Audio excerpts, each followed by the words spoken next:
I have Mario Lopez, so I think I'm a couple seconds Yeah, behind. Oh, even you're a little behind me. yeah, I'm a little bit behind. Yo, LL Cool J needs some facial hair. Like the older he gets, the weirder he looks without facial Yo, hair. yeah, man. You know what they say? Don't ever trust a man that don't have hair on his face. At least a black man without facial hair. Yeah, yeah. You gotta watch them. You gotta watch them. Yeah, how's everybody Most doing, preachers man? don't. So, for everyone watching right now, obviously we cannot play the stream live, but they would shut us down in a hot second. So, Yeah, this is a watch along. I mean, I think I made it's it like a, clear that like a fight party. yeah, exactly. It's like a fight party. I figure we could have everybody, all the usual suspects, pop in and give their opinions. But yeah, just so you know, if you came here expecting like we're gonna have the actual fight streaming, no, no, no. But We yeah, will we're just be gonna have kicked off of YouTube so damn fast. yeah, it would not last long at all. Yeah. So how's everyone doing? We could talk. We could shoot the shit about other stuff too. In the meantime. Yeah, I mean, well, they showing the tail of the tape for the Badu Jack fight. Last time Badu Jack fought, I don't know if you can find pictures online. His head got split the fuck open. Like somebody took an axe and just cracked him right in the middle of his head. Yo, what's up, everybody? Gilliam7788. You mad late, man. This is pay-per-view. It's not on any channel. Yeah, yeah. It's on a new app called Triller. I've never heard of the app. But, they always got a new app. A new app called Triller. Like these days, you don't even really need like cable. You don't need to like if you're a boxer, you don't need a promoter. All you gotta do is hook up with an app and then sign to the app and just have them show all your fights on the app. Like, what's the point of having a promoter? Because all they would need to do is just promote you on Instagram, Twitter, Facebook. Like, you don't need no promoter. Yeah, yeah. Oh, someone asked, oh man, whatever happened to the co-host Mike? Yo, R.I.P. Mike passed, man. Yeah, Mike passed away a year and a half ago. Yeah, it's been about that long. Yeah, Sean Breezy, you must have missed a lot, or I don't know what happened. Yeah. We talked about that when that happened too. Yeah, we talked about it when it happened. But yeah. So that's what happened there. But I didn't hear any noise. Let me double check my screen, make sure this thing has not disconnected me. Damn. It should be well, they about to come okay. To the ring. Yeah. It had a black screen for a second, but you have a ring and everything, right? Well, no, they're about to walk to the ring right now. Yeah, but I mean you have a ring on your screen, right? Oh, this stream is very crisp, man. This is a Blake. I mean, this official legal stream that I'm watching. It's super. Yeah, it's legal. Yeah, I don't know who this Blake McKernan guy is. He's a bum. So Badu Jack is probably gonna knock this guy the fuck out. I'm dead ass serious. Like, you go look and he looks old, man. The funniest thing was when that fight. I forgot which undercard it was. Remember that one where that African dude or whatever, like this got him from the lobby. He was a janitor or something. Like that dude that got knocked out super fast. Like yeah, oh yeah, we were talking. Then we talked about that. Yeah, there were actually people talking about suing. Who was it that put that fight on? I don't know if it was Top Rank.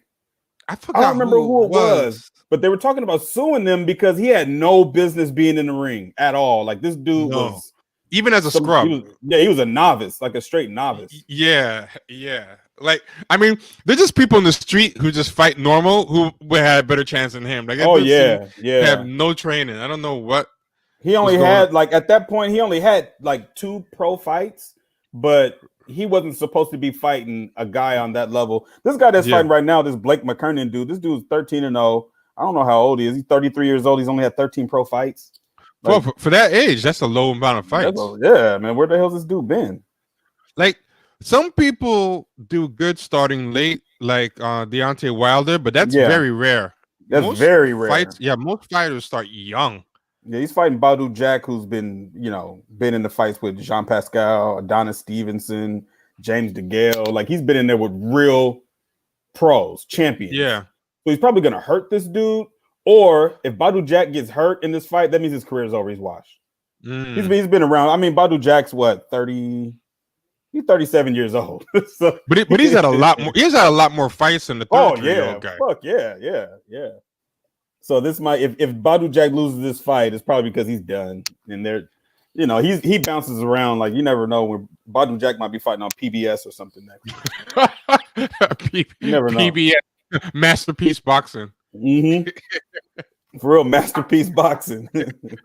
Oh, that was Top Rank. Yeah, that wasn't it. Well, yeah, Bob. Yeah, because Bob Arum's a scammer. Like Bob Arum has been investigated for fixing fights. So yeah. So oh, someone asked what drink is this? This is plain old water. Yeah, I'm drinking water. I had to go to the dentist earlier today, so I'm kind of like fucked up. I had to get filling for a cavity. Oh, really? You still got some of that? Dude, my ear is like still numb right now. Oh man, I can't feel my ear. I can't feel my cheek. Earlier, my lip. I felt like my lip was like hanging down and shit. I was like, man, something. I got to take a nap. And when you hit me up, I was like, I was sleeping, and I was like, oh shit, I forgot. Yeah, I was knocked out. Yeah, you know, like I'm like lazy these days, so I was like, if Kenny doesn't say anything, maybe I won't say anything. But then I started thinking about it, and I'm like, oh, too many people are talking about it. I'm curious. Yeah, so this is going to be probably the most talked about sporting event this year, ain't nothing until the Super Bowl. Like, and a lot of casuals, and a lot of casuals, like you know, like people like my mom would be interested in this, they can see it, you know. So you know, and you know, it's. We talked about this because you know we were talking about boxing and stuff. Like me and you and Mario talk boxing. You know what I'm saying? Yeah. And if people in the comments, if the fans in the comments want us to do more boxing, I'll do them. You know what I'm saying? I'll do them if you guys show up. It's just that I don't know how much you guys know about boxing. I don't know if you know the difference between a welterweight and a cruiserweight. You know what I'm saying? And boxing can be kind of eggheadish like that, kind of. You know what I mean? But you know what? Like our fan base has a lot of intellectual curiosity, so I feel like if we make anything interesting, they're gonna talk about it. You know, like I mean, they're gonna be interested. Like, everything we talk about, we don't really talk about in a superficial level. You know. Yeah, and it's not only, and I don't want to, you know, I'm not the type of person that's gonna get on a stream and start talking about, in round one he threw this sweeping uppercut. Like that shit's not important. You know what I'm saying? People just want to know what's going on. Plus, there's a lot of funny stuff because boxers are weird. Anybody in contact sports, whether it's boxing, MMA, or football, you got to be kind of fucked up to do it anyway. You know what I'm saying? Yeah. So it's like talking about it, you'd be like, okay, this is some crazy people. It's like talking about wrestling. What's up, Hansi? Like Hansi knows. Hansi be talking about wrestling, but I don't know. I don't remember any wrestling past 2003. Oh yeah. Jete did MMA. He was fighting them racists down in Prineville, Oregon. Oh, were?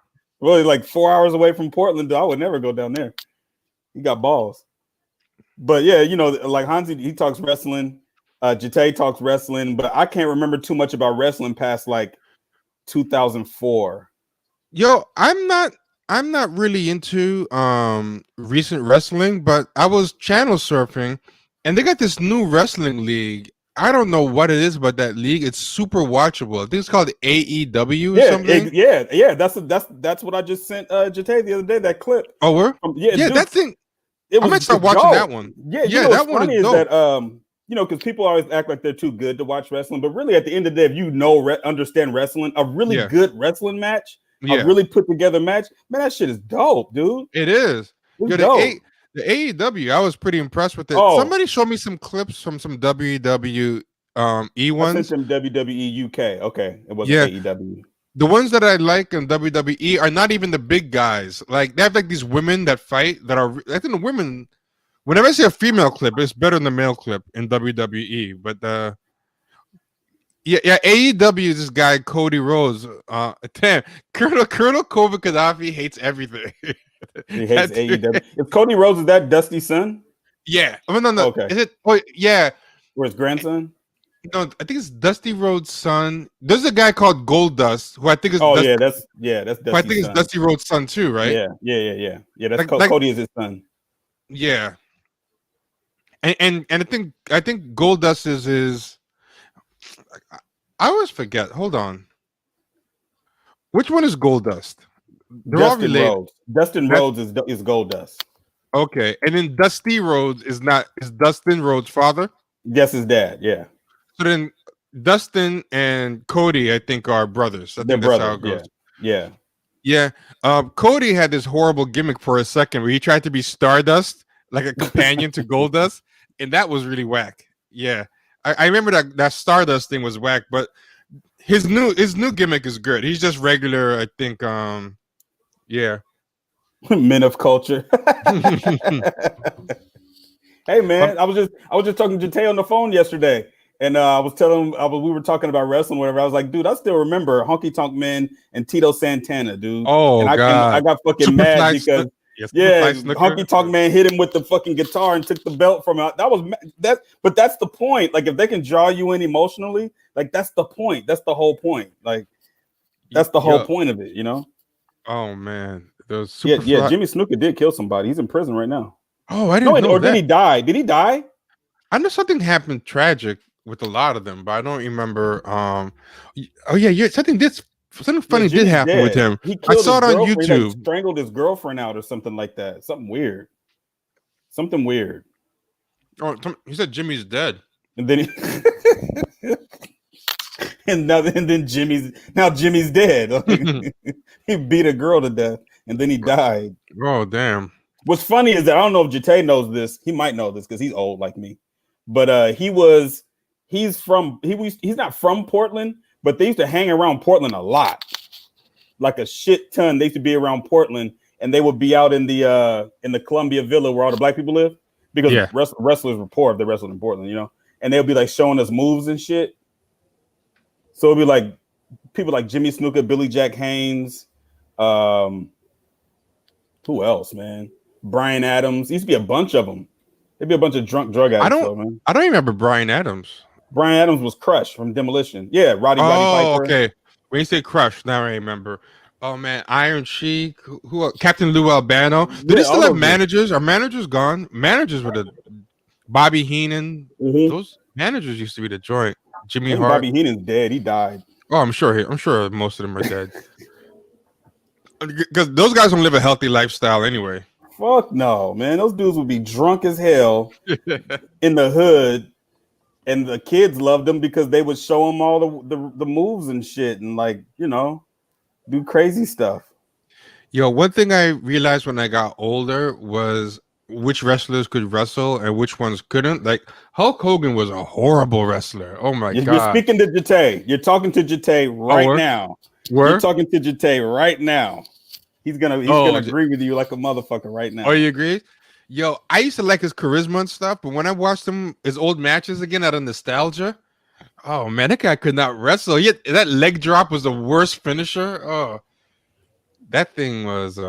Billy Jack Haynes was gay. What the fuck? Wow, you find out all types of stuff. Yeah, I guess so. Hey Vita, are you watching the fight? I don't even know how to watch the fight. Oh man. Wait, the T is not ready for my takes. I might be, man. I mean, so far, I think we're in agreement. If you think Hulk Hogan's a sucky wrestler, we're already in agreement. Hold on. I'll send you the link, Vita, and you can mess around and see if you can find the fight. Man, I lost the fight again. For some reason, he's just walking around the ring, just jabbing his dude's face off. Okay. It's ridiculous.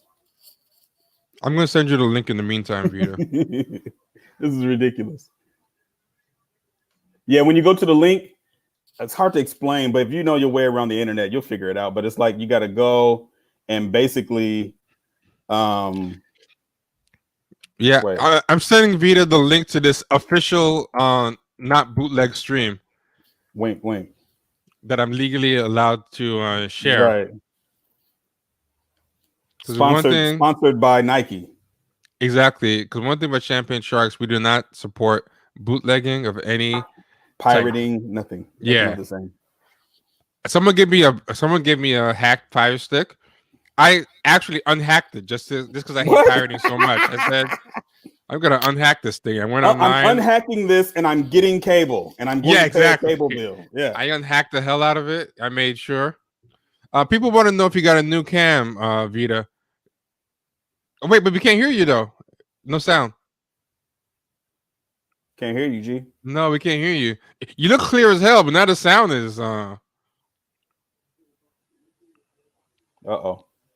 Yeah. Why does Vita have cleavage today? You know that's all these thirsty guys are gonna talk about this whole I know, chat right? now. We're here to watch the fight, Vita. We're not here for porn. Yeah, because now that's all these guys gonna talk about now. Yo, Vita, you know we got a thirsty audience. You can't just show up with cleavage. You're gonna.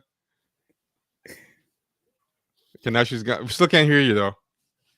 Damn, Mike Tyson's got some skinny ass legs, man. He didn't really work out for this fight, bro. No, his arms look kind of spindly. I was very surprised. He's what, 53 years old? When he walked up in the ring, he walked up for the face off the other day and pulled his underwear up. I was like, you know what? That's for all the OGs, man. They got that part of gut that you just can't get rid of no matter how much cardio you do.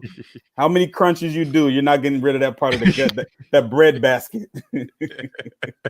What's funny is that he's going to fight and then he's going to be right back on his podcast smoking blunts back to back.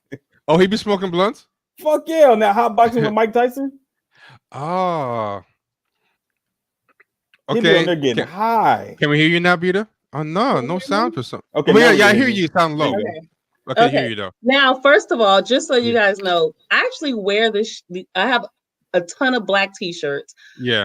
V-neck t-shirts. I actually wear these shirts most of the time we're doing the stream, but most of the time you can't tell because of the camera. Yeah, the angle, I think. Okay, so what kind of camera you got now? Because it looks very clear. Yeah, because it's almost like a pan. Your camera is like got a your screen looks like, you know, those curved TVs. Like I can see everything in your house. It looks really cool. I know, right? So for my birthday, my friend who's also a supporter of the show, shout out to RL SoFly. Shout out. Yeah, he sent me this thing here. I don't know if you guys can see. Oh, nice. Oh, okay. Yeah, and this camera is kind of crazy. It's like a fishbowl thing. Yeah. You guys can't see all the holiday weight I gained. So I love this camera.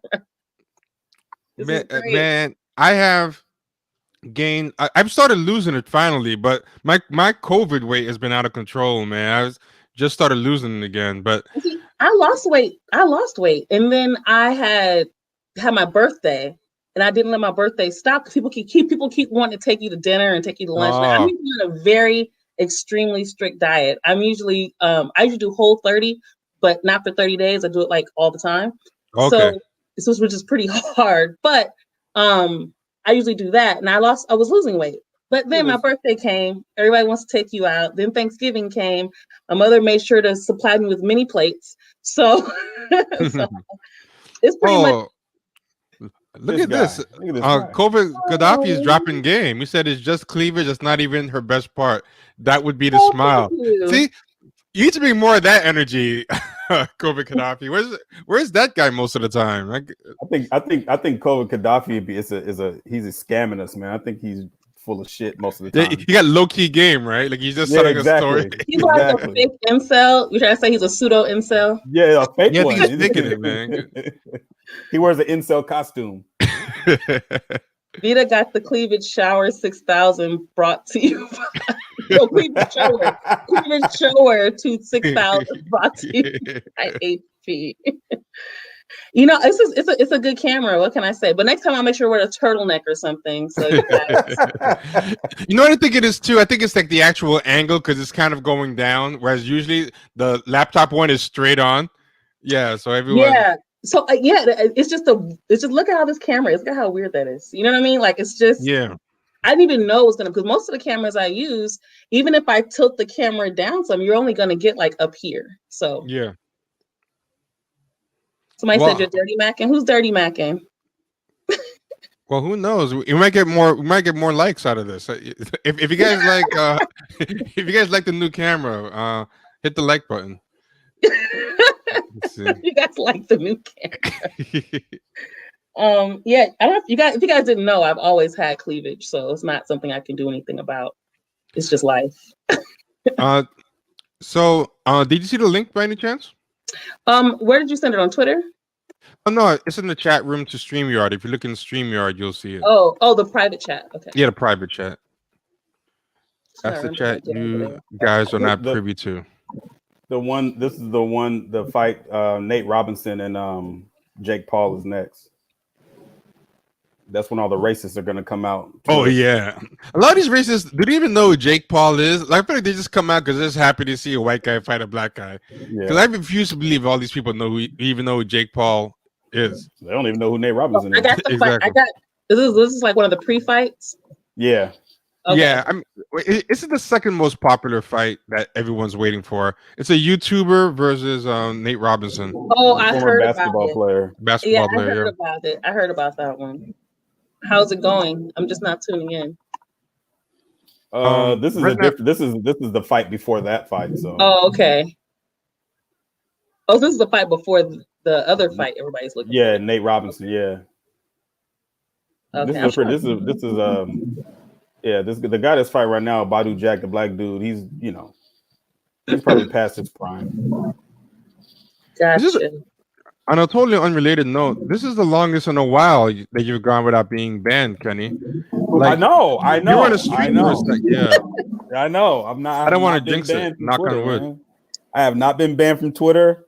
I don't know. I am banned. How ironic is that? Yeah. See, you gain too much traction. That's what happens. When you that was funny. You said your mom saw one of your beefs. How'd she find it? Oh my God. So apparently my brother and my mom, my brother apparently sees me. None of us follow each other, but apparently my brother sees me all the time and replies to people. I didn't even know that. But my mom told me she saw Gary Owen retweet me, and she saw me going at the Gary Owens people. She went to my page to see. Oh wait, Gary Owen retweeted you? Yeah. Oh, so that's why all those Gary Owen butt kissers were. Oh well, no, that was before. No. Gary Owen tweeted me later. He didn't retweet Vita till like the next day.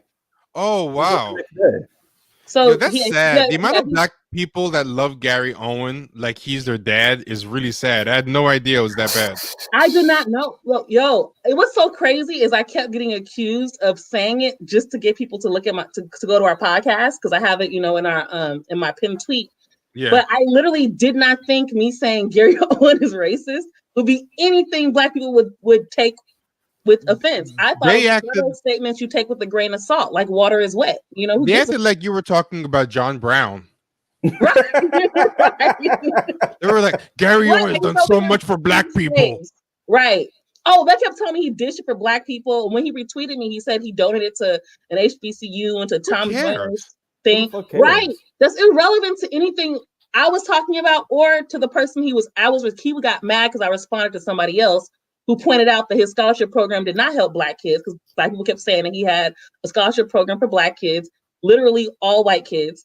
Yeah, black people always say that shit. It's like when you say, well, what's Barack Obama done for black people? And they say, well, he donated and he put together my brother's keeper. And be like, you look at him like, well, ain't no black people in here. What are you talking about? Because people don't have an understanding that charity is bullshit. I don't even it is bullshit. And most of the time, what's so crazy, most of the time you're donating, but at the people that are funding a lot of those organizations are causing the problems they're supposed to be fighting against, right? It's kind of like when you look at the Campbell soup can and it says we support the American Heart Association, but you turn it around and it says I have like 1 million grams of sodium. Oh, and it's got a whole bunch of salt in it.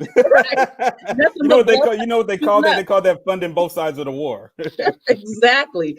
So to me, that's a lot of what charity is. It's just a lot of nonprofit organizations being funded by organizations that are causing the problem in the first place. Yeah. Like if I see cancer, like Walk for Cancer or whatever, and then you see there's all these skincare companies that cause cancer donating to the right. event and sponsoring the event. That's just paying a debt. That's all that is. We fucked up. We'll handle that for you guys, but we're gonna keep selling this cancer lotion.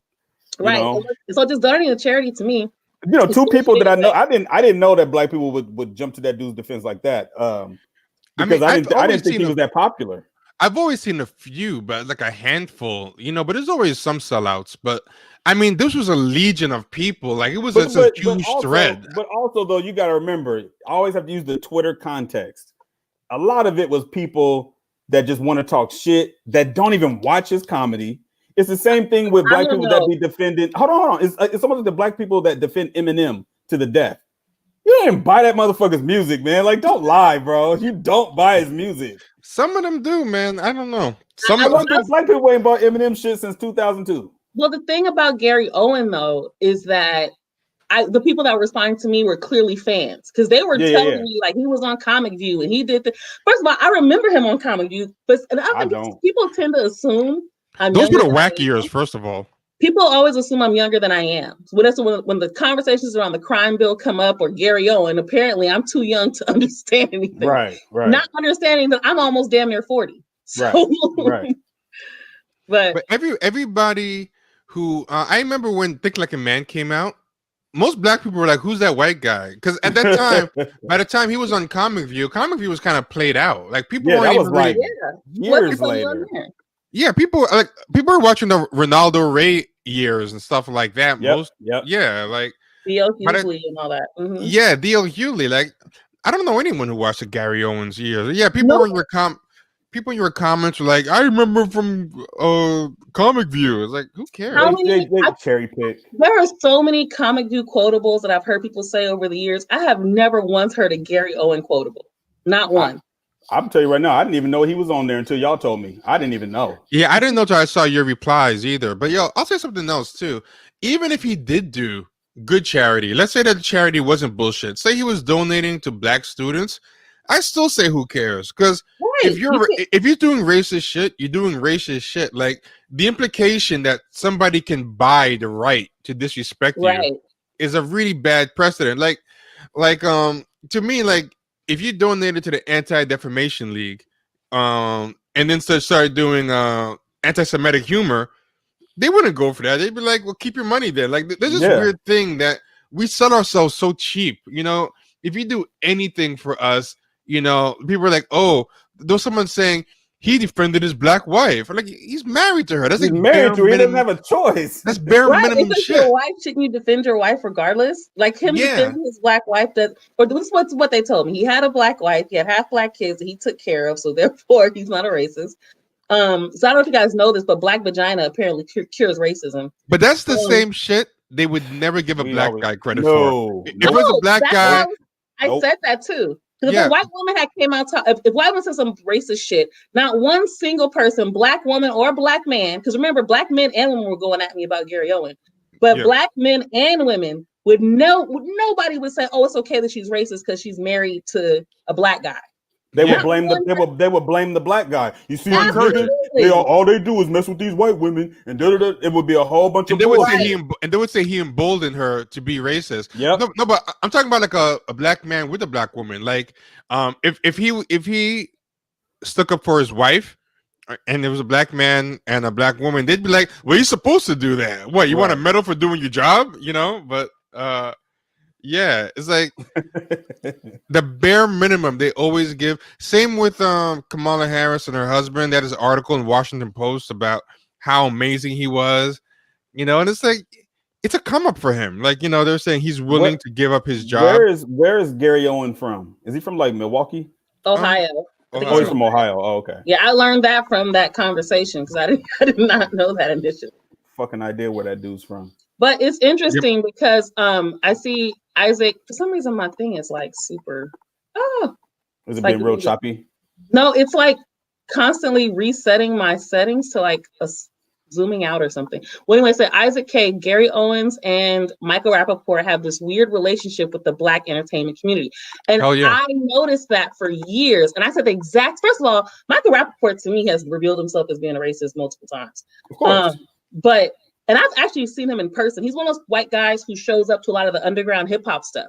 So he's been around that crowd for years. So in LA, whenever I would see him, he was at like underground LA type hip hop stuff. Maybe not even really underground, but not mainstream, right? So it'll be like Talib Kweli or Mos Def or Aloe Black when he used to rap. Most people don't know he used to rap, but those kind of that scene, that Stone's Throw underground scene. Yep. But now people. But I'm sorry, so that's what he does. So now people have this association with Michael Rappaport as being pro-Black because he's accepted in hip hop spaces. Yeah, he also was behind the Tribe Called Quest documentary, which was racist as fuck initially. So I remember before it came out, years and years and years ago, dude, the first ad that came out because they were going to be screening it in LA.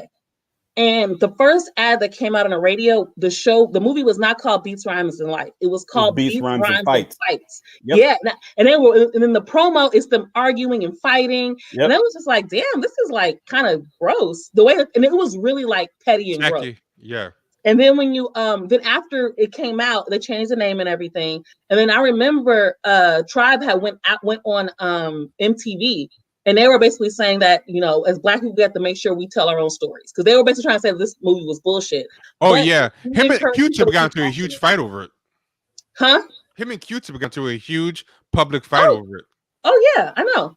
And the thing is, like, but they told people to watch it anyway. So I went and watched it. And it was pretty much unfortunately, it did focus to me too much on their fighting. They're fighting. Yeah. Mainly between Fife and Q-Tip. Yeah, because they're the leads. So you're gonna, you know what I mean? So, but that really bothered me when you're telling a story of such an iconic group, right? Like, you know, who has generationally, you know, you have to ask yourself after watching that documentary, did you learn anything about Tribe Called Quest outside of fighting? No, you didn't learn anything. Little. Very little. I learned more from when Q-Tip went on Drink Champs and on Combat Jack. I was about to say I've learned a lot more from interviews with them. Yeah. I learned a little bit, but nothing that was significant enough where I felt like the Red Bull conversations over up in Montreal. Those are dope. They're really, really good. Like, you know who else is like that? Michael Rappaport and Gary Owen is MC Search. Oh yeah, he got a shady. You should listen to him on if you haven't already on Cows Context of White Supremacy.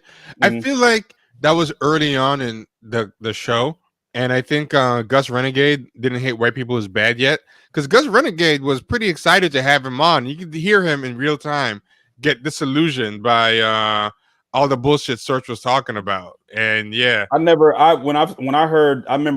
Combat Jack. This is why I love Combat Jack, man. Rest in peace, Combat Jack.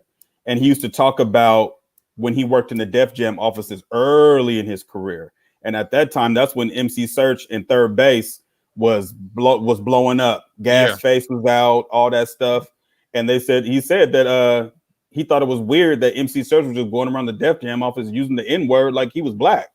Oh, wow. And nobody ever checked him on it. Nobody said anything. And then Russell was pretty much having conversations with him while he's saying it.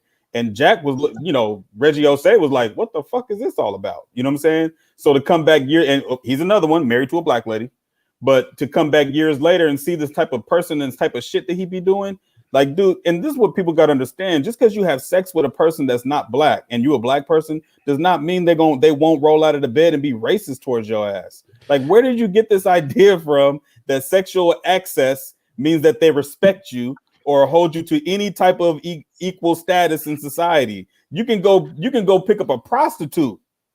She'll call you a nigga. Okay. What were you saying? What were you saying? The stuff that he be doing now? Like, what were the kind of stuff you're talking about? You talking about MC Search? You were saying to see him do the stuff that he be doing now. Like, oh, well, basically what he does now is like plays dumb. He plays dumb like none of this stuff ever happened. Oh, you really? Know what I'm saying? But then he'll try to throw black people under the bus on the slide by saying MC Hammer put a hit out on me. You know what I'm saying? Yeah, that was a weird story. Yeah. Yeah, just dry snitching. You know what I'm saying? Also, do you think it's even true? That story just seems weird as hell. It's not true, bro. It's not true. That story seems weird as hell. Hammer will step to you. He's known for stepping to people. Yeah. He's not a sucker. But he ain't. Yeah, he's known for everyone tells stories about that. But the whole thing about the contract seems a bit very extra to me. Like, the story is very crazy. Hammer would be in jail. He'd be in jail if he did that. Yeah, that's a very strange. They're not letting nobody black put no hit on the chosen people. That's not happening. Especially. But one thing about Michael Rappaport, a lot of people I think are kind of tired of his stuff but I think it's mainly because he's not involved in anything trendy or hot. But if he was popping, people be caping for him the way they cape for Gary Owen. I think so too. But I like that someone brought up Donald Sterling. So Donald Sterling is another one who is clearly blatantly racist, fucking a girl who is black and Mexican, right? And not just fucking her, he's tricking off on her. Like she's living a lavish life. And he donated to plenty of black organizations, including the NAACP, multiple times. Yeah. So does that mean he's not a racist? No. So I'm glad you brought up Donald Sterling. It's a perfect example. Yeah. I'm going to say something that's going to be pretty controversial, but like, I'm not that crazy about Illmatic, and I maintain you're out of your mind. You're out of your fucking mind. I maintain that MC Search executive producing it it's a good album. I think it should be better. It's more than good. Better. I think if Large Professor was originally supposed to executive produce that album, and I think if Large Professor and Nas did Illmatic, it would have been like twice as better. I don't know why Large Professor didn't do it. What was on his plate? Because I feel like MC Search just got like 8 hot producers and made a soundtrack. Like the individual songs are good, but I like albums where like 1 or 2 producers. You're completely wrong. Ice Cube and America's Most Wanted with the drops with the Bomb Squad going all the way through. I like that sound where one sound runs through an album, or like Cool G Rap and Large Professor, like that Wanted Dead or Alive album, or like Dr. Dre and Chronic. Like Illmatic just sounds like feature. The producers feel like features. They don't really feel like because this is the thing. At that point in time, that's 1994. So at that time, hip hop was doing a transition. And first of all, let's not get it twisted. Dr. Dre didn't produce all of the Chronic. You got Daz making beats on there. You might not have got no credit for him. And the same thing with Doggy Style Snoop. Daz was doing beats on there. Probably didn't get no credit for him. A bunch of people actually. Most people, there's a whole bunch of people ghost produced for Dr. Dre. Even on Chronic 2001. Whole lot of ghost producers. I think even ghost producing is okay because you're trying to conform to that house style. I know there's a lot of ghost producers. I'm fine with ghost producers, but this is the thing. So you got the transition in 1994. Well, hip hop is changing, and the sound that was on that album did not exist on hip hop. It didn't exist before that. I don't know about that. I feel like boom bap beats.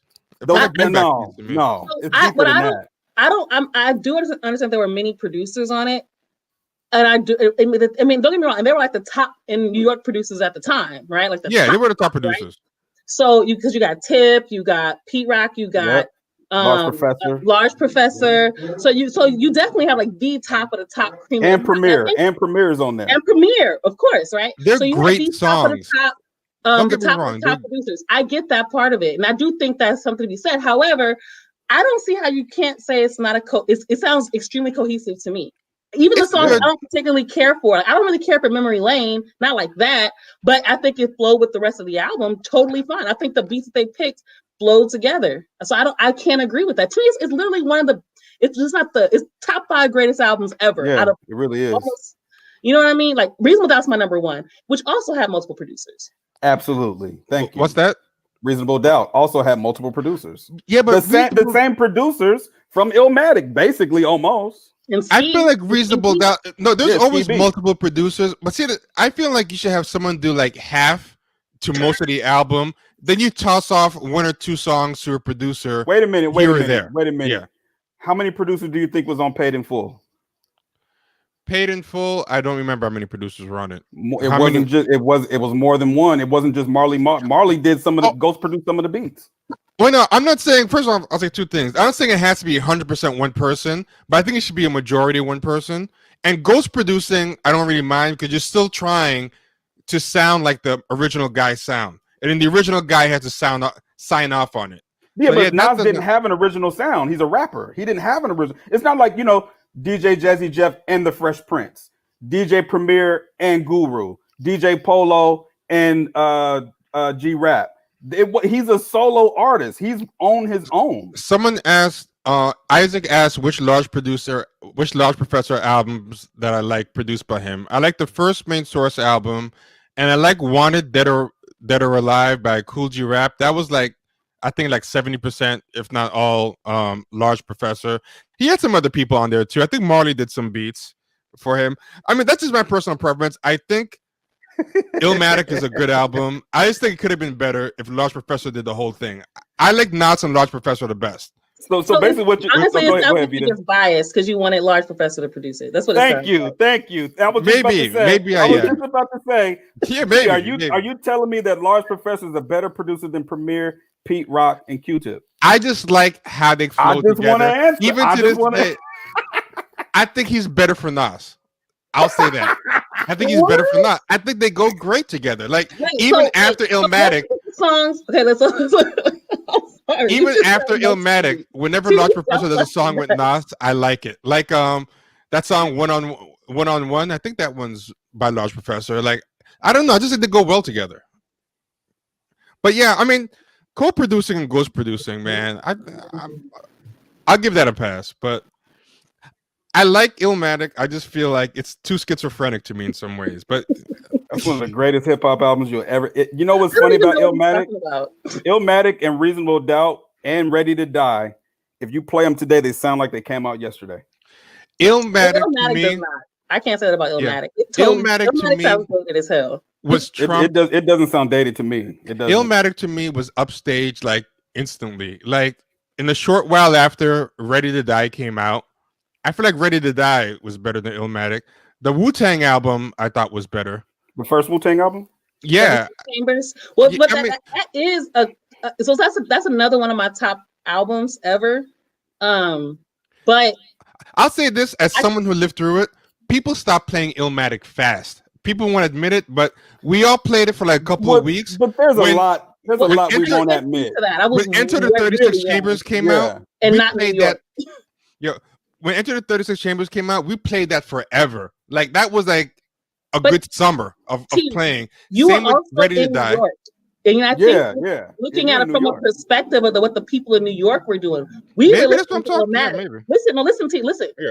LA people listen to Nas. LA people do not listen to Wu-Tang like that. They don't. Oh, maybe. Wu-Tang is not big at all over here. In fact, people thought I was nuts because I was one of the few Wu-Tang fans. Okay, so while saying New York, in New York, this is what happened. People played Nas nonstop for like a couple of weeks.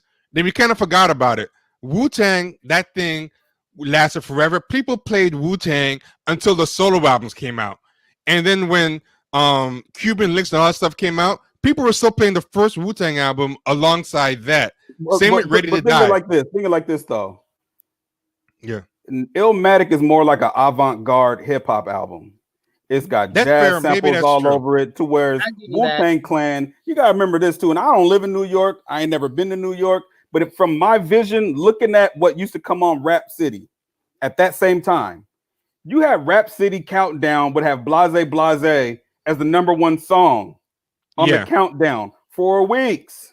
Yeah, okay? Danger, yeah. Are you serious? Or J. Rue Come Clean was #1 on Rap City for weeks.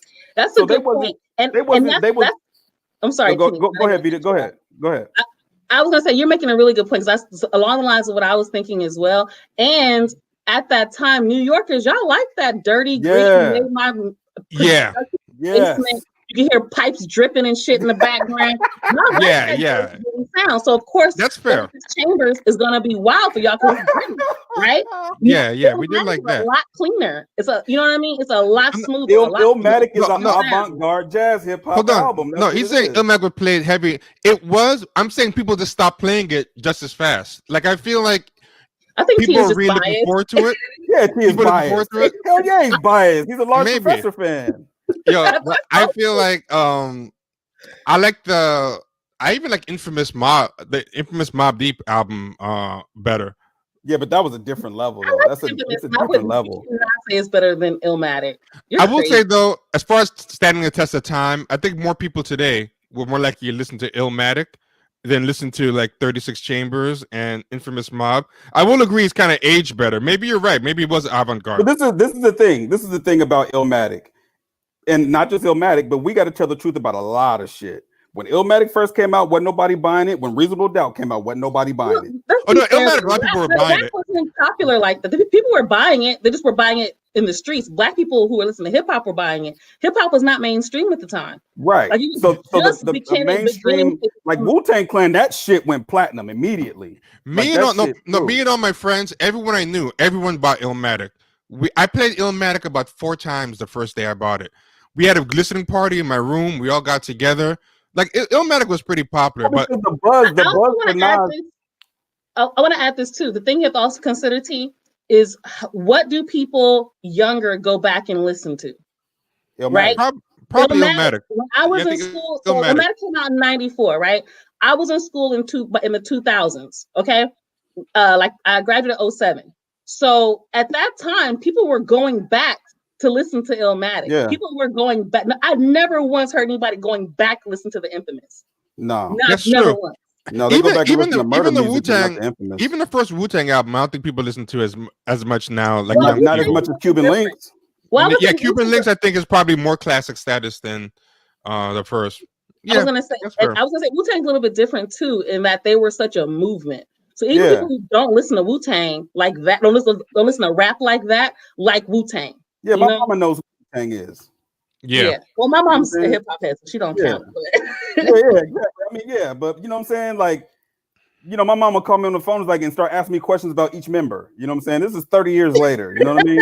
Like, you know what I'm saying? But it's like nowadays, like Illmatic is like the blueprint or standard for, when people say quote unquote boom bap hip hop or when people say, "Oh, on like Twitter where they do that thing where people be like, which one of these albums gotta go?" And it's always Illmatic, Ready to Die, Man, All Eyes on Me. I'm gonna be honest. The first Wu-Tang For album. boom bap staples, I would rather listen to the first Group Home or the first J. Rue. We just premiere. It's just better. It's better production. Yeah, I can listen to that better than the Group Home album has classic production. It's just the rhymes stink. It's like those are the beats that Nas turned down. Like, why'd you turn those beats down, bro? What are you doing? They were too good. They were too good. Yeah, I think Nas doesn't like good beats. He has a good beat. He's like, he even said he said it on the song. He even said it basically like he was making an excuse, in my opinion. Is he afraid that the beats are gonna upstage him? Like is that his claim? I think so. Well, he was basically saying like people don't listen for the beats; they listen for the rhymes. Like, no, they don't. Stop lying. We listen for both. Wait, it's music. Yeah. Hey Vita, are you trying the link so we can talk about the fight? Because we promised fight talk. We gotta. I already have the link. Well, YG is rapping right now, so yeah, nothing's good going on right now. YG got some bell-bottom pants on, bro. I swear. Yeah, yo, he's got like 2,000 bootcut pants. Like, yeah, what's he doing? Oh, but what the hell is that? Those pants are terrible. Actually, they're not 2000s pants. They're their own thing. They're like 1981. Yeah, he's trying to create his own style there. Yeah, I don't know what YG doing. He's trying to dress like a Mexican gang member. That's exactly how he dresses. He dresses just like a Mexican gang member. Yeah, you're right. But it makes sense because I think he grew up in Paramount, not just Compton. And Paramount's predominantly Latino. So I think he went to Paramount High School. So majority of his fan base he got Mexican fan base like a motherfucker. Yeah, to be fair, in the West Coast, Mexicans pretty much support all LA rappers. Right, that's true. They love West Coast, the gangster rap in particular. And that's something I was talking about last night because that whole thing, and I don't want to get too far into it because it's a rabbit hole full of bullshit. But that whole thing with what's that little the ugly boy's name? A Nate Robinson fight didn't happen yet. Not yet. Yeah, it's just YG performing. Okay, yeah, you're saying with the thing with Young Thug and Andre 3000 that was going around yesterday, and I missed that. I missed all that. Yeah, he did some interview on T.I.'s podcast, and he was talking about, I don't even know who Andre is. I never paid attention to him. I don't even know 2 of his songs. Young Thug. I'm like, dude, you live in Atlanta. What are you talking about? You from Atlanta, and you gonna say that you ain't never paid attention to Andre 3000? They say that for attention. He's an attention. So remember, Young Thug is an attention seeker. We forget he's a big troll. Remember the dress? This be controversial. The dressing, wearing the dresses and all that. Right. Yeah. Which I thought was a little foul because you're not gay or trans or any of that shit, and you just out here like, look at me, I want to make fun. Yeah, I hate that. Trying to dog, what he did was some real coon ass shit. Like he dogged Andre 3000 and big up Elton John. You know what I'm saying? So he said that. Where did Vita go? Oh yeah, I didn't do something, did I? I hit a comment and then she disappeared, but I don't know. Oh.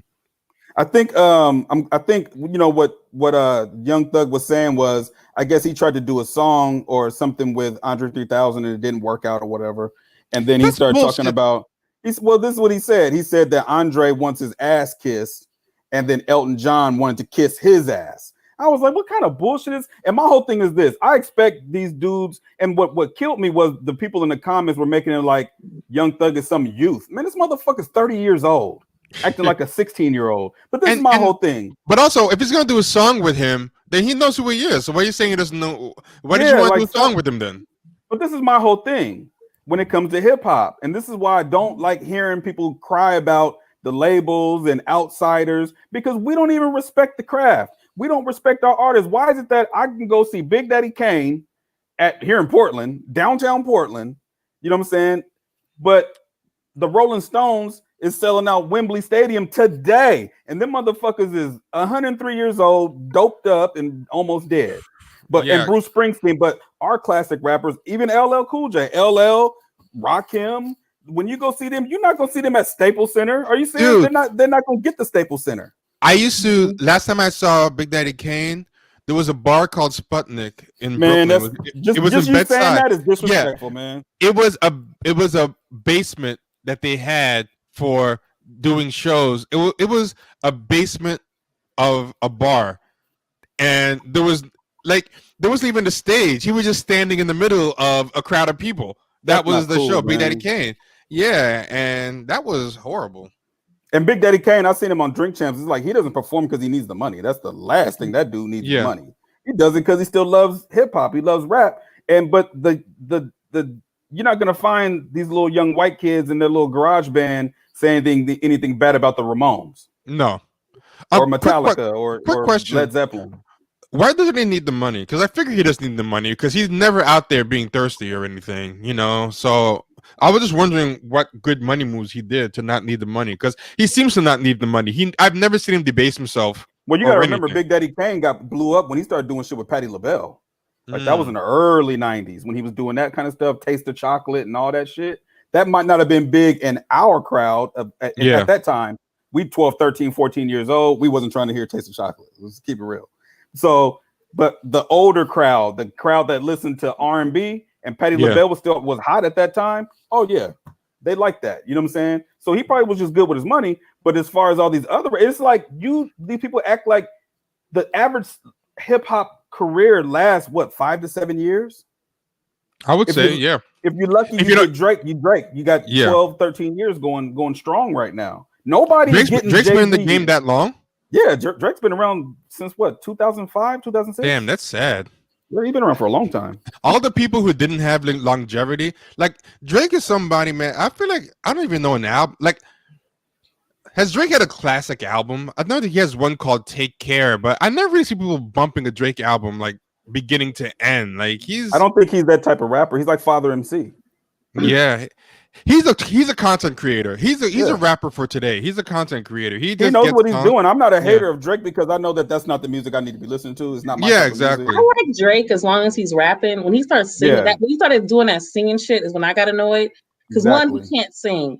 Two, I don't think I need to hear people who can't singing over their music. But now everyone who now singing doesn't matter. Like R&B now, just a bunch of people with auto tune. Yeah. No, I agree, but I mean, like to society, people just don't care anymore. Nobody put you on timeout, Isaac. No, what are you talking about? If it was a mistake or something, I don't know. Yeah, if it was us, it was a mistake. Yeah, exactly. He's 100% a singles artist. Yeah. But even the singles don't stand the test of time.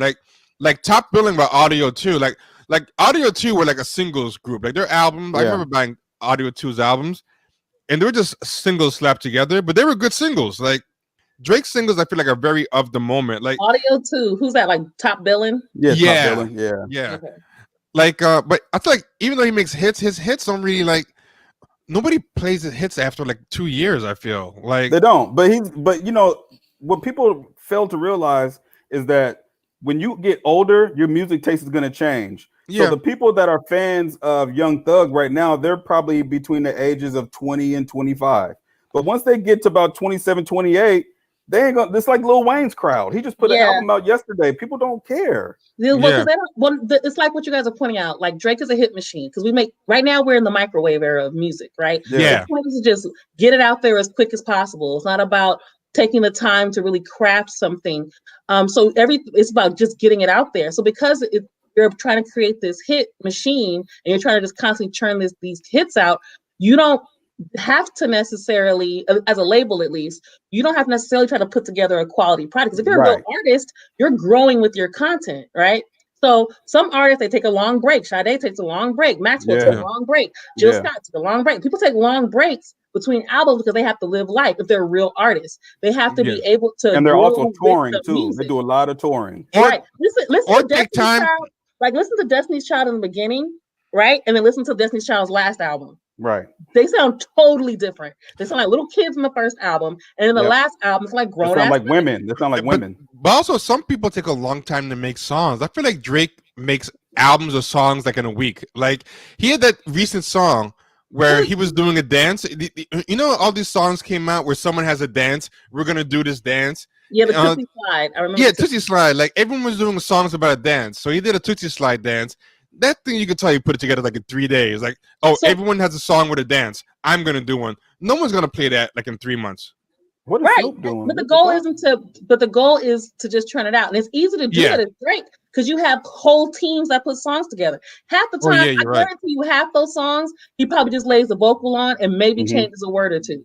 That's not a diss to him at all. I Yeah. just understand when you're on a label, your job is to give them hits. Period. He's the Kevin That is Hart. your job. And they He's will the give Kevin you a Hart. team of people to make that happen. He's the Kevin Hart of rap. Like Kevin Hart is a content producer. Like Kevin Hart has a team of people writing. He has so many specials. Like, and it's hard for like comedians who write their own material to churn out that many specials. Okay, the fight is starting. Yeah, Okay. Nate Robinson about to fight now. Yeah, but you know Jake the thing Paul. about it is like when you're like this is what the reason why I think me and Vita was both talking to these people that were those Griselda fans, and then they were talking about, oh, they got more hits than TDE, and I'm like, do you know that Kendrick has been on tour for like the last 6-7 months? Yeah, Them motherfuckers can't. Yeah, they ain't on no tours. Listen, you can't. They couldn't even. They're not even as successful as J Rock and Schoolboy Q. No, they're not. So, and that's not a diss to them. I like Griselda. Yeah, I like Griselda. Yeah, but they're nowhere near TDE. And with just SZA and Kendrick alone, they pretty much look like their sales. Kendrick put out. I remember when Nipsey died. Kendrick was performing in Brazil the day it happened, and he stopped his show and talked about it. Like that's the level that they're on. It's like Michael Jackson when we was young. Like there's a big space between bad and dangerous because he was fucking on tour for like 2 years off that one album. Kendrick is touring off just Damn. Now I'm sure he's doing other songs, but it's called the Damn Tour. Yeah, it's not even the first album. So he's doing this is the Damn Tour. Like, dude, are you serious? Like, it's another level. I understand. I like Griselda. I buy all their stuff, whatever. But we're not gonna compare the two. Like, we shouldn't do that anyway. It's not like Kevin Hart. You're saying not comparing with Kevin Hart. Yeah, I don't know. I think it's a Kevin. No, I am. I'm the one to say it's like Kevin Hart. I think it's kind of Kevin Hart. That's the Kevin Hart point. I was gonna say nobody's saying Drake doesn't make good music at all. No, I'm saying that. I don't think it's good music at all. Oh, you don't think he makes good music at all? It's good music. I just don't listen to it.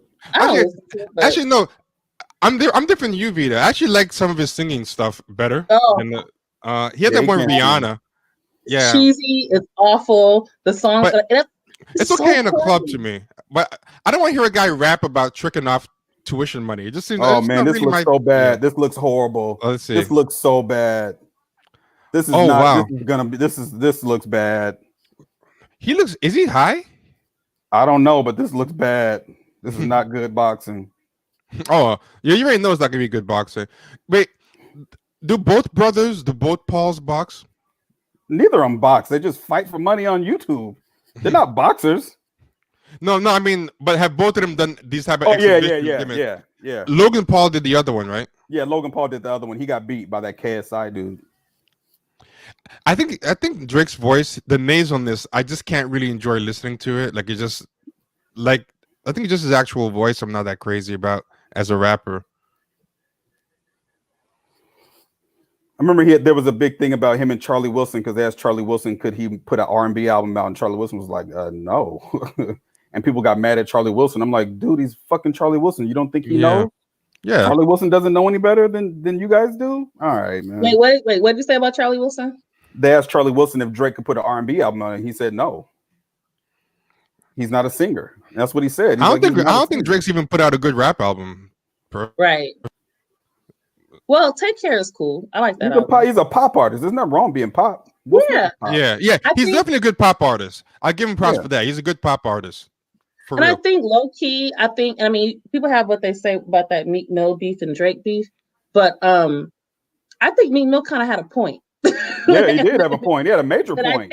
I think to me it highlighted, even though he didn't say this, but it did highlight to me how big Drake's machine is.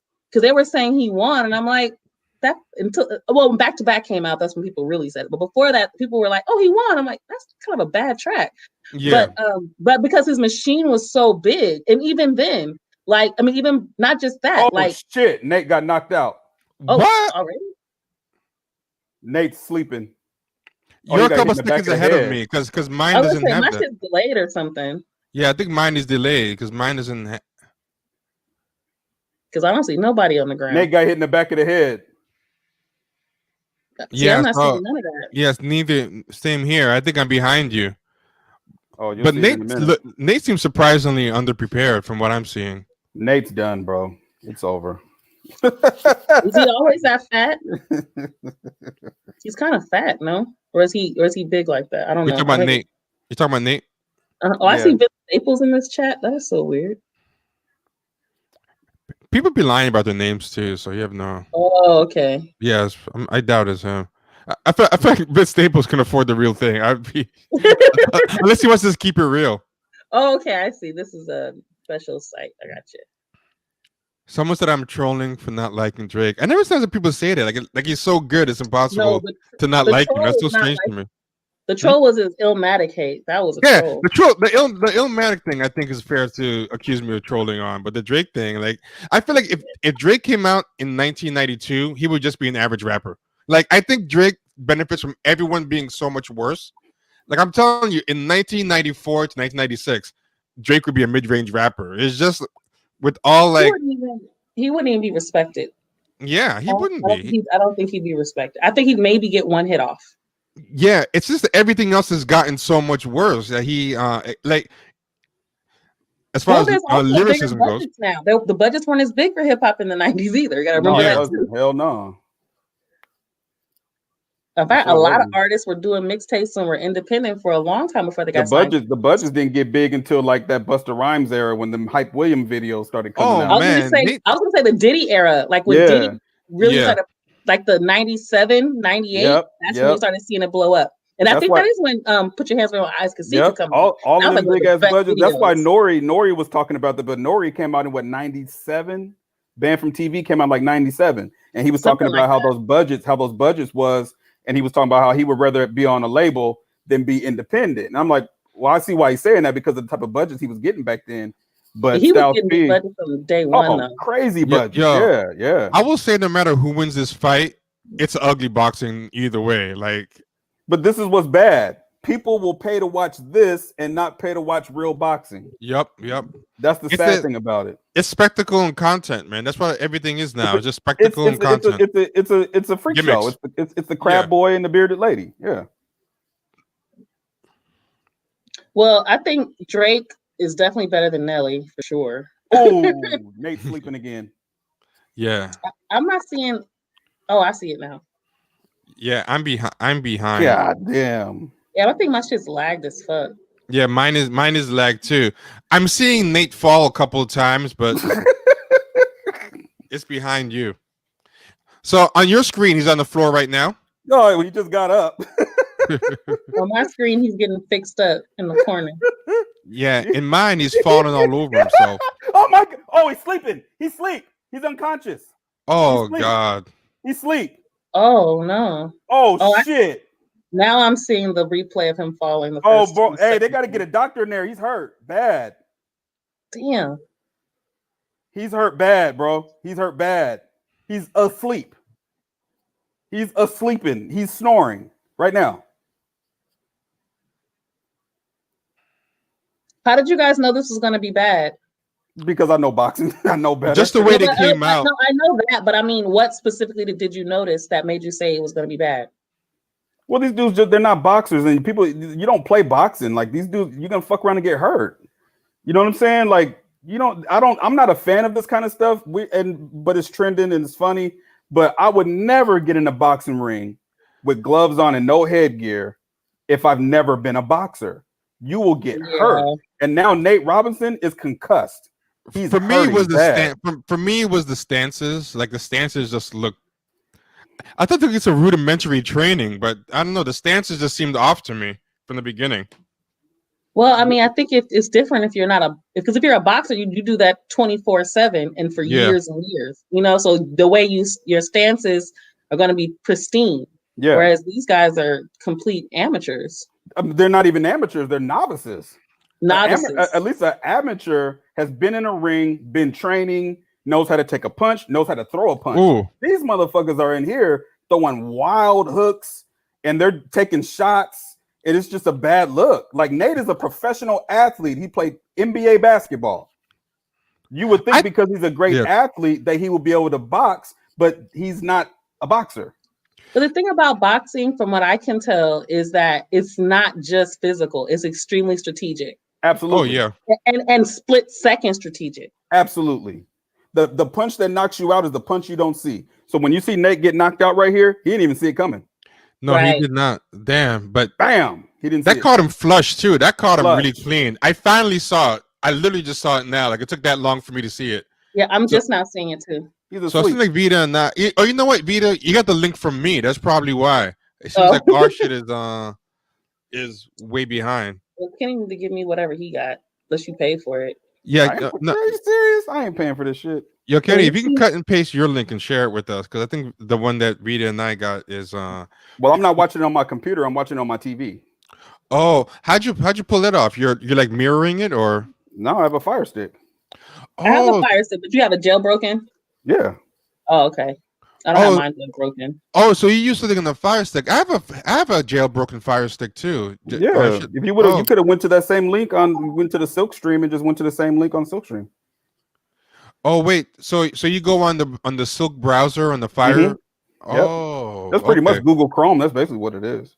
Okay, so you are using a link. You're just using a link not on the computer. Just not on the computer, yeah. Oh, so you can't cut. Same link, just on the on my TV on the Fire Stick. Man, I feel.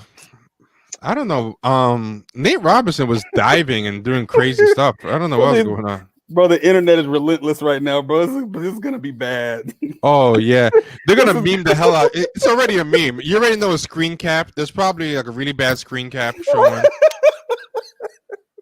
This is so bad. Oh my god, this is so bad. Oh no, that was brutal. But no, the thing about boxing is like right now, Roy Jones and Mike Tyson are about to fight. Now they box. They're champions. But they're also in their 50s. So their risk is going to be a little different from Nate Robinson and this Jake Paul dude. You know, their risk is going to be you don't want to get hurt because he's an older guy, but they can take a punch. Nate, what are some of the rules? What are some of the rules? Because I know they have a lot of rules. I think it's no knockout shots. You know, how can they even control? How can they even control that? Because sometimes this is how they muscle memory. Yeah, but this is how they control it. These dudes are professionals. Yeah. So they know sparring is not like fighting. You know what I'm saying? When you spar, you don't go 100%. Yeah, that's true. You know what I'm saying? So these dudes know better. These knuckleheads, Jake Paul and Nate Robinson, they don't know any better. Yeah, something else. Yeah. Something else too. Novices. These guys have something to prove, probably. Like, that Jake Paul, he probably wants to prove, plus with his racist fans and stuff. But yeah. Roy Jones and Mike Tyson, neither of them have anything to prove. So I don't think either one's trying to embarrass the other. Yeah. Yeah. I don't think either one of them could either. Because if Roy sees that Mike is going 100% and he don't want to go 100%, there's ways to avoid that. Clinch. Yeah. Stay away from him. You know what I mean? And the same thing with Mike. If Mike don't want to get hurt, clinch. Stay away from him. These novices don't know how to clinch. The only reason why they were clinch is because they kept throwing wild haymakers at the same time and clashing with each other. That's the only reason why. So, that's hilarious, man. That's bad, bro. I'm gonna give Drake some credit. As overrated as I find him, I'll listen to him over like Wiz Khalifa. Like Wiz Khalifa makes like smoking weed and like banging hoes sound boring. I've never heard anybody make that sound boring. Like he is very bland. He was performing at the top of the boxing thing. Who was that? Wiz Khalifa. Oh yeah. I like Wiz Khalifa. I don't really listen to his music. I just think he's a pretty cool dude. He's a cool dude, but his music is just to me like kind of boring. Like he just makes smoking weed sound boring to me. Like it just sound like the dopest life in the world. Like Currency makes the same type of music. Yeah, they just get high all day and be rapping about whatever the hell, I feel like you should make that sound great. Like, I don't have a day job. I smoke weed all day. I'm rich. I get mad girls. And when I listen to Wiz Khalifa, I'm like, man, this just sounds really boring. Like, I would stay in school. Like, this sounds like it would get boring fast. Oh, Wiz Khalifa is boring. I don't even know what y'all talking about, but Wiz Khalifa is boring as hell. Yeah, he's boring. Let's talk about Wiz Khalifa is boring as hell to me. Like, he seems like a really nice guy. Like, I feel like I would like hanging out with him, but I don't know. Speaking of Wiz Khalifa, I forgot to light up. Man, the internet is killing Nate Robinson right now. Oh my god! I'm looking at. I just watched these. The reason why I didn't hear you guys, I was listening to this Snoop commentary. This fool is singing Negro spirituals. What? You gotta go to Twitter. Yo, you know have what's to go to weird? Twitter and go to the Snoop is trending. So I went to click to see why Snoop is trending because he's commentating. Oh yeah, he's And he got commentating. knocked out. He started singing spirituals. Yo, why are Diamond and Silk? Oh, K-Yoda's trending right now, but Diamond and Silk are trending for some reason. Why is that? Who cares? Let's not give him attention. Yeah, get them motherfuckers on the plantation somewhere and start shoveling dirt or something. Shut up, Kenny. Yeah. Shut up, Kenny. Shut up. I don't even know what I was talking about. It just came out.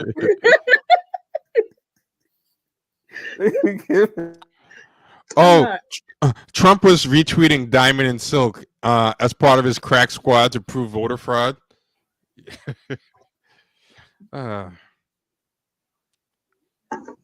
Forget that. Yeah, KO'd is damn. Why did Nate Robinson get paid to make this worth it? I don't know. Like, what did he have to get? Like, man. But to me, even if you won, what was the best he was gonna get out of it? Like, he wasn't getting a lot of. They must have paid him a lot. I'm thinking because Jake Paul had nothing but upside from this. If he lost, people would be like, "Well, he lost to an athlete. It's not so bad." If he wins, he beat an athlete. You know, but like Nate Robinson, to me, even if he won, how much bragging rights was he gonna get? I don't really get why he did this unless they just gave him a lot of money. How much money is a lot of money though? They definitely didn't get no 20, 30 million. You know what I mean? Oh no, he didn't get that. Yeah. Like 1 or 2 mil. Not too bad. Is 1 or 2 mil so bad though? I know, right? To get knocked out? I don't know. To get knocked out. Wait, not to just get knocked out, but to get knocked out before a Tyson fight. Who can say that? Yeah, that's true. An old man Tyson fight. Man, I got knocked out when Mike was 53. It don't fucking matter. It's Tyson. It's right, like, I know, right? You know, like Mitchie. There's a rapper named Mitchie Slick from San Diego. Yeah, and he has a song with him. He has a song with Gladys Knight.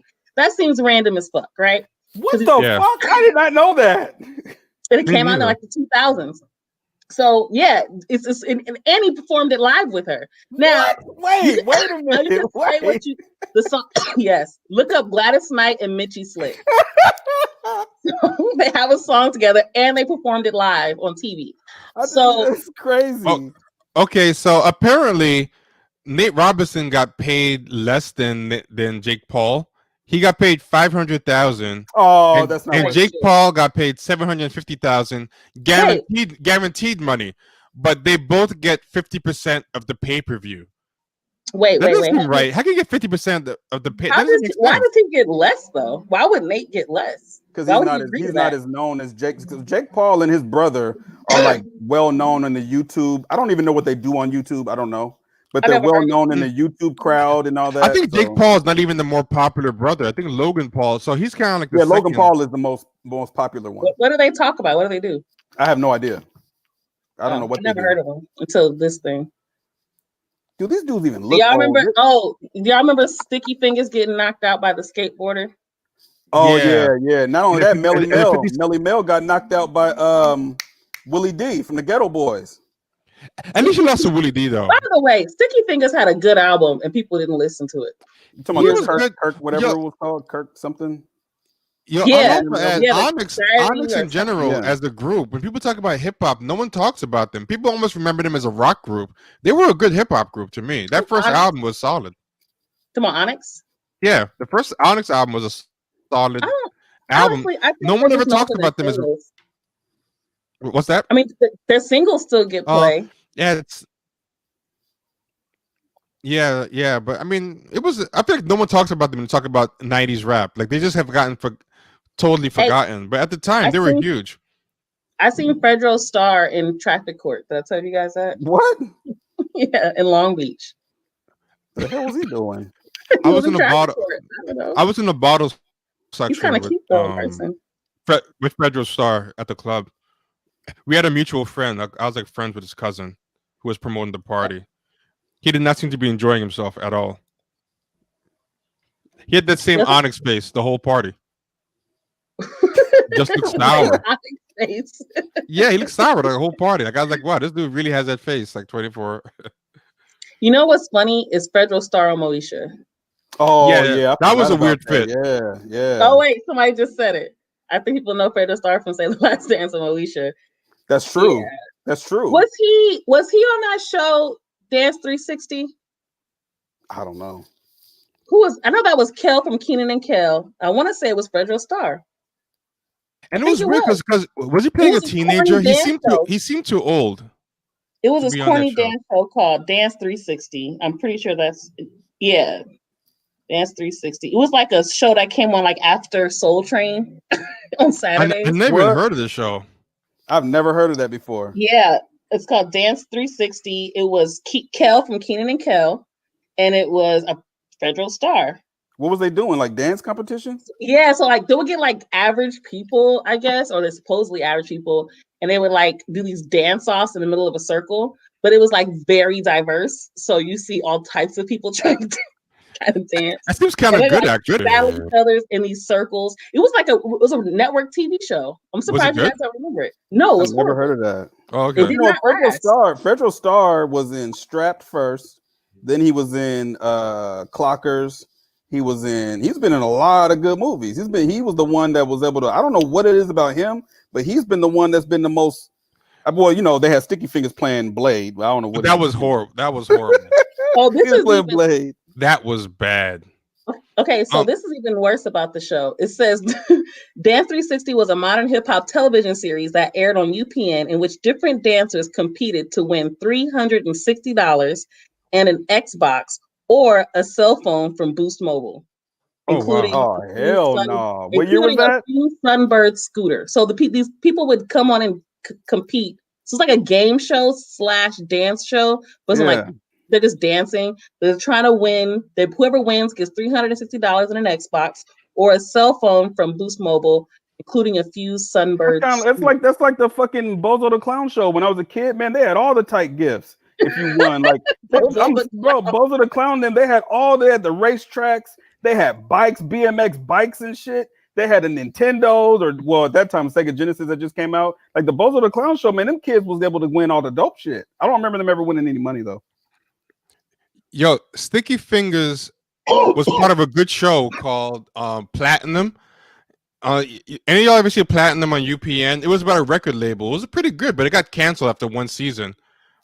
But it wasn't bad. It was called Platinum, and it was a hip hop record label show. It was like Empire before there was Empire, but it was done by Sofia Coppola of all people for some reason. No, that's weird. Is that Francis Ford's niece or daughter? Francis Ford Coppola's daughter, the one that everyone says ruined Godfather 3 with her big ass nose. Yeah. Sticky Fingers was really bad at the martial arts in Blade too, and they tried to cover it up with angles and quick cuts, but it wasn't working. Yeah, Platinum. Anyone remember Platinum? No. Some people in the chat remember Platinum.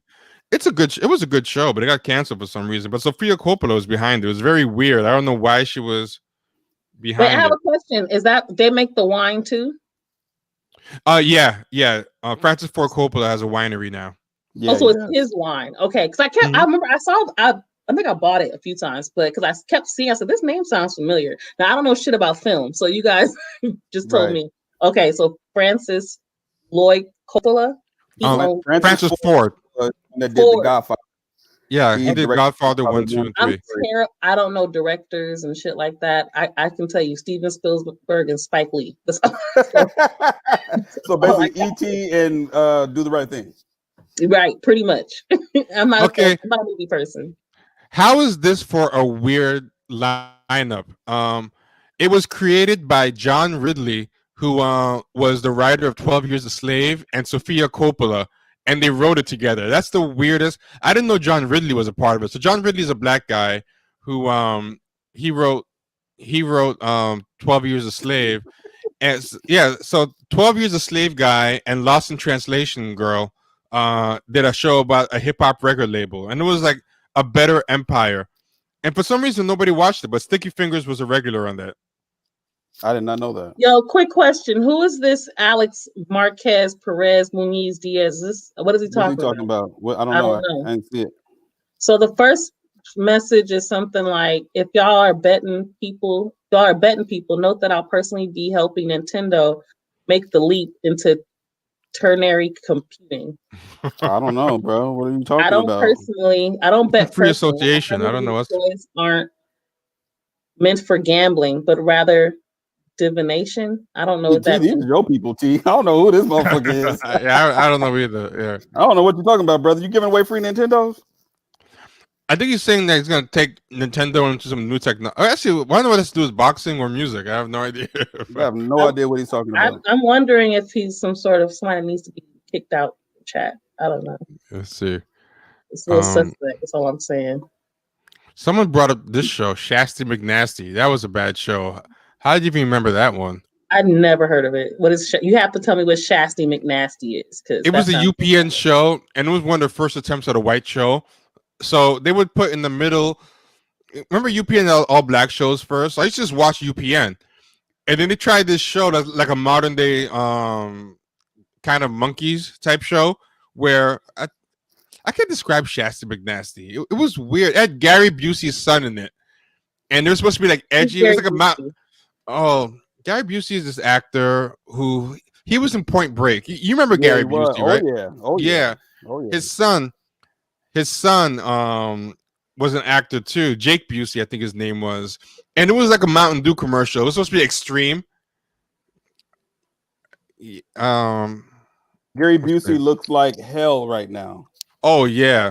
He looked bad, but he looked good. Oh, Gary Busey, he's in that movie with that little white girl, and she's like, I want my yellow dress. What's that movie called? Doesn't ring a bell. Is that him? I think that's him. I want to say that's him. I'm gonna look it up. He's like who's rapping? Who's rapping now? Everyone in the chat. I have no idea who the fuck that is. Everyone in the chat is dissing him. Someone said, "Is that Millie or Vanilli?" I don't know who that dude is. Bro, they got to get this guy off my TV screen. And his auto-tune is even by auto-tune standards is bad. Yo, how funny is it that Jay-Z did a song called Death of Auto-Tune? And the auto-tune took off even bigger for like the next 20 years, man. That's when you know that dude was done. Yeah, he got cooked. Adrian Broner's a fucking nut. I'm gonna remember the name of this movie. It's gonna kill me. Someone said Tupac would slap this guy. The chat I'm reading about the guy. He's got a Bitty Boop t-shirt. Some really tight pants. Bro, they is killing Nate. This is so funny. Oh my God, this is so funny. It's probably more entertaining than watching this guy sing or rap or whatever he's doing. Yo, you know, it gets on my nerves now too. If you ever look like a rapper, they call you a rapper even if you don't actually rap. Like, this guy is not actually rapping. He's just badly singing with auto-tune. And he's yelling. But I'm sure they're going to categorize him as a rapper. I remember they used to call Chris Brown a rapper when that whole thing with Rihanna went down. They kept saying rapper Chris Brown and singer Rihanna. And I was like, why do y'all keep thinking he's a rapper? Yeah. Yeah, that guy XXX Tentacion. When I finally heard him, he was never rapping. I was like, "Oh, same with that other guy." Was never rapping. Yeah, they call that guy the one who looks like he's dirty. The white guy. Which one? Which yes, one? sure. No, the white guy who looks dirty, not the black guy who looks dirty. Is that Lil Peep? No. Oh, I'm thinking of Nick Nolte. He looks yeah, he's from 48 Hours. They got the same energy. They don't look the same. They got the same energy. Yeah. Oh, is that what it is? I was like, that has to be the guy from but if they are, I know who Gary Busey is too. Now when I looked at his picture. Okay, the movie was called "I'll Do Anything." That was what okay. Yeah, I never seen that. I don't even know how I ended up watching it, but it's actually pretty funny. It's actually pretty. I don't even think it's a comedy, but it's funny. Oh, Post Malone. Post Malone is. Oh yeah, he does look dirty. Yeah, but he never raps to me. They always call him a rapper, and he just kind of sings. Yo, have you heard of a white guy called Your Old Droog? Oh yeah, he sounds just like Nas. He sounds just like Nas. He has a little more charisma than Nas. I feel when like he first came out, he was doing this like performance. It is awful. It's really bad. when he first came out, there was a mystery of who he was because he wasn't showing his face. Yeah, everyone thought it was like Nas using a different name. Dude, I got into so many fucking arguments with people, and I was like, dude, if you think that's Nas and you don't know shit about Nas, Yeah, exactly. they rap nothing alike. They just have the same voice inflection. Yeah. Wait, it's like Ghostface and Action Bronson. This guy, Euro Droog. Oh yeah, I remember people kept trying to say it was not. I remember that whole conversation. Yeah, to this day, I've never seen what Euro Droog looks like. Yeah, he's a white dude. He's a Russian white dude. Yeah, I remember him being white. Yeah. You said Action Bronson ain't that's the one who sounds like a ghost. Ghostface. Yeah, they have the same voice inflection, but they don't rap. The style is very different. But I think Action Bronson is definitely imitating a ghost. Yeah, he's trying to. Yeah, because even though like certain way, he's like a imitation ghost. Honestly. Yeah, Euro Droog, I don't feel like he's really trying to imitate Nas the way Action Bronson trying to do Ghostface. And for him to be disrespectful on top, yeah. And Action Bronson, to me, you ever see a white dude and you just feel like he's racist? He hasn't done anything yet. He just got that vibe. That's what Action Bronson looks like to me. He just what? He exoticizes women so much in his songs, it really irritates me. Like every song, I got a Dominican Lithuanian girl, you know, and it's like Dominican Lithuanian or she's. But that, and I don't know if T is gonna agree. That's a New York thing. A lot of New York rappers do that shit. No, I was gonna say a lot of rappers do that. Like, they got but it's weird when it's a white guy constantly talking about women of color. That's just but I feel like it's weird. I feel it's weird when black guys do it for a different reason. Like, it's kind of like they want to make clear, hey, I don't just get black girls. I get, like I got a Lithuanian in the car. I got a Dominican honey. Like, I give you a perfect example of a song. I got a foreign. A foreign. That's nothing. Well, it's not just New York guys, because Kanye does that too. Imagine it being an East Coast thing. Kanye had that song. What is that? Such and such white women. Fucking ridiculous. What's that song? Where his whole chorus. Someone made a list of all the time. Well, actually, no. Kanye's worse. Because Kanye specifically says white women all the time. Oh, yeah, he's worse. Someone made a list of every time that he shouted out like white women, and he made it a chorus once on a posse track. But I'll give an example of a New York song that I thought was too far like that. When Puffy had that album, on No Way Out, the first Puff Daddy album, and he had the song Senorita or some shit. Yeah. And like, mommy, come to me. I want to be your papi chulo. Okay.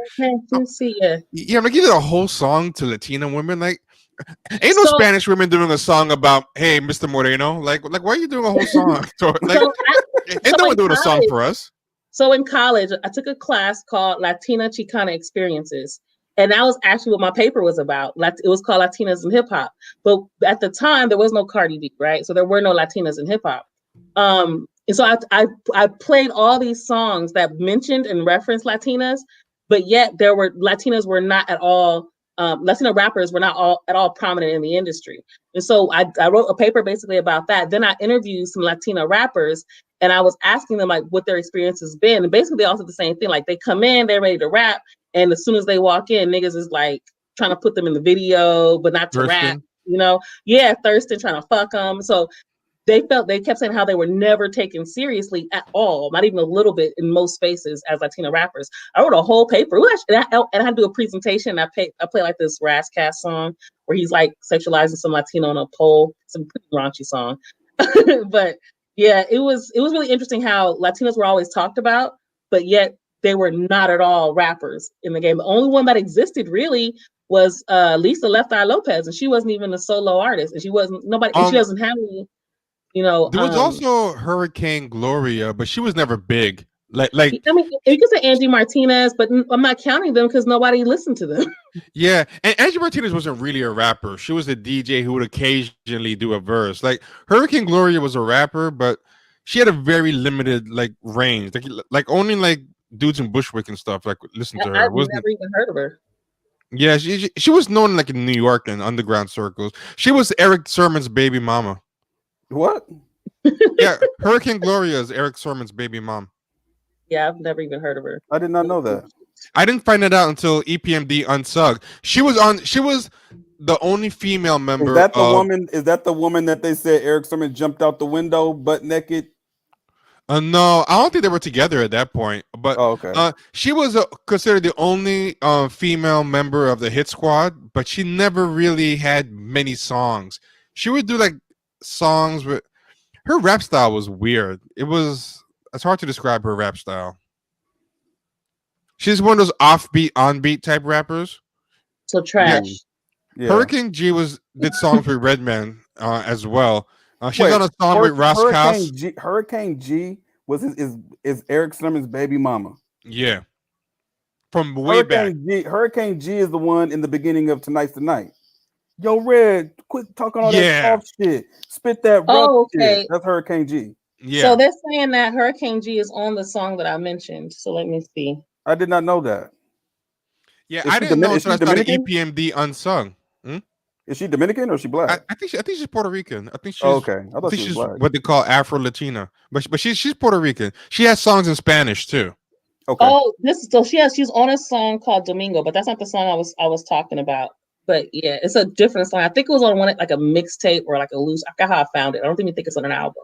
Yeah, I enjoy her style, but I don't think I could listen to a whole album of it. She does that kind of offbeat, onbeat style.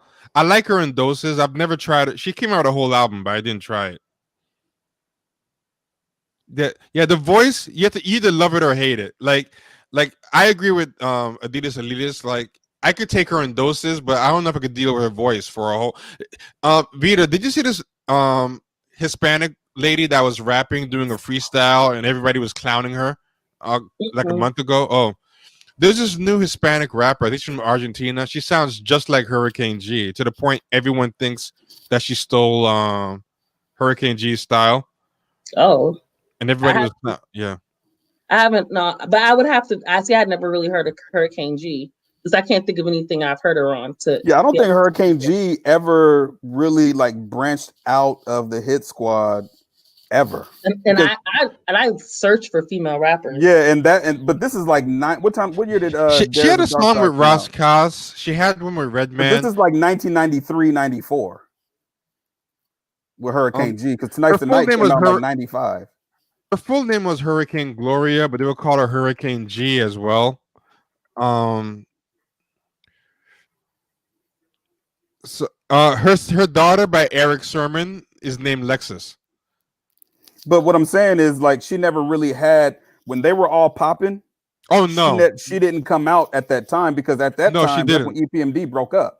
So she kind of got lost in the sauce with like K Solo and all these other people. Yeah, she was one of those ones that was gonna be like the second wave. Right? In interviews, they were saying like after the first wave comes out, she's gonna be the next wave, and then they broke up before that happened.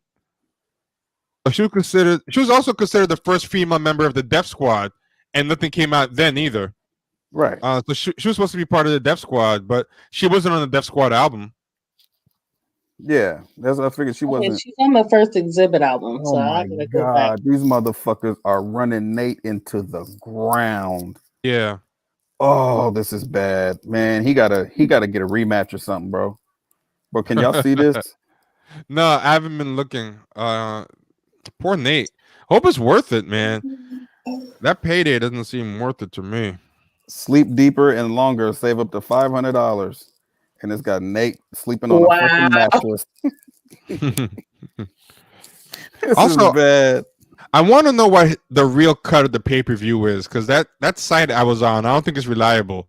Well, there's no way to get 50%. Oh yeah, they do that all the time. How many? So who's getting a cut of the pay-per-view? How does that work?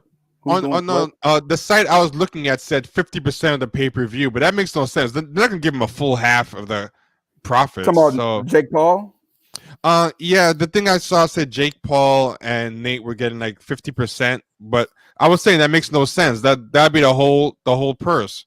They can't get the whole pay-per-view. Like I'm saying, the site I was on. I don't think Nate and him are splitting the pay-per-view. No, because how would Triller make money then? Yeah, exactly. So no. I'm just trying to say the site that I read disregarded, because based on what it said about the pay-per-view, it's making me doubt everything that was on the site, including because most of the time, what would happen is like, they give you a purse and then you get a percentage, but they never tell us what the boxer's percentage of the pay-per-view is. Yeah. They never tell you that.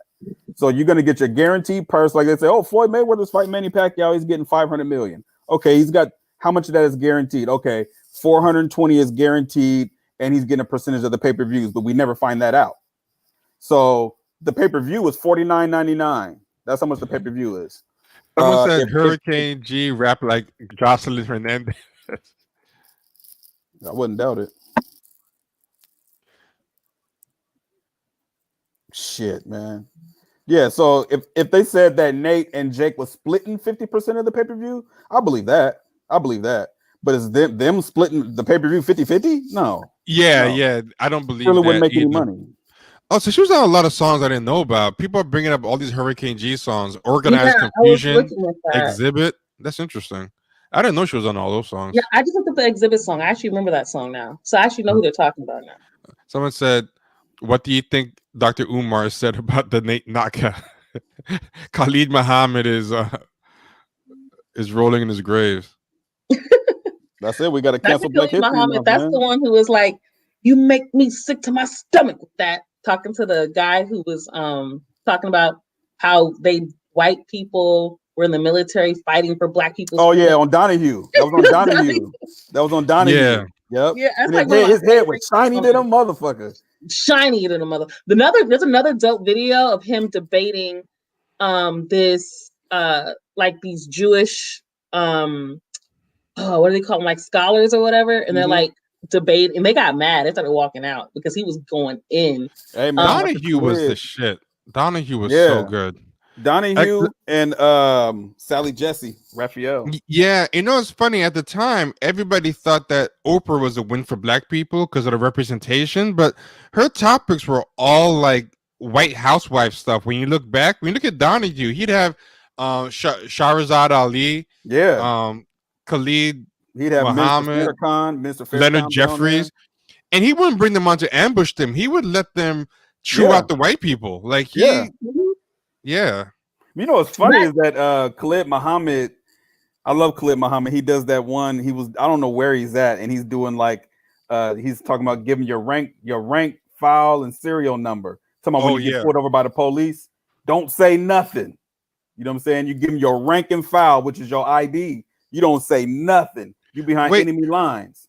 Neely Fuller says the same thing. Are you remembering it? Are you misremembering it, or did Khalid Muhammad say the same? No, it's Khalid Muhammad Khalid Muhammad said it too. Yeah, this is Khalid Muhammad back in like 92, 93 when Ice Cube was running around with Khalid Muhammad, and he's talking about you give your rank and file, you don't say nothing. He starts doing this voice. He does a white man's voice very well, and he starts saying he's like doing a white man's voice, and he's talking about how they're gonna try to get you to say something or do something. We're gonna lock you up. And he was like, man, you don't say nothing, But it's funny because you see his son now, and I'm like, man, that can't be Khalid Muhammad's son. But it is. Farrah Gray, right? Yeah. It's very weird. He looks weird. But he looks like Khalid Muhammad. He does look like him. But his energy is totally different. It's weird. His real name is Farrakhan. That's his real name. Oh. His real name is Farrakhan. And the way he says he made money about selling rocks, like literally rocks from outside, I'm like, nigga, I don't believe you. You know what I'm saying? Yeah, and I'm like, weird. how he's distanced himself so far away from his dad? Like, it's really weird. And they got YouTube videos. You can see him on stage with his dad when he was like 6, 7 years old. He was a kid.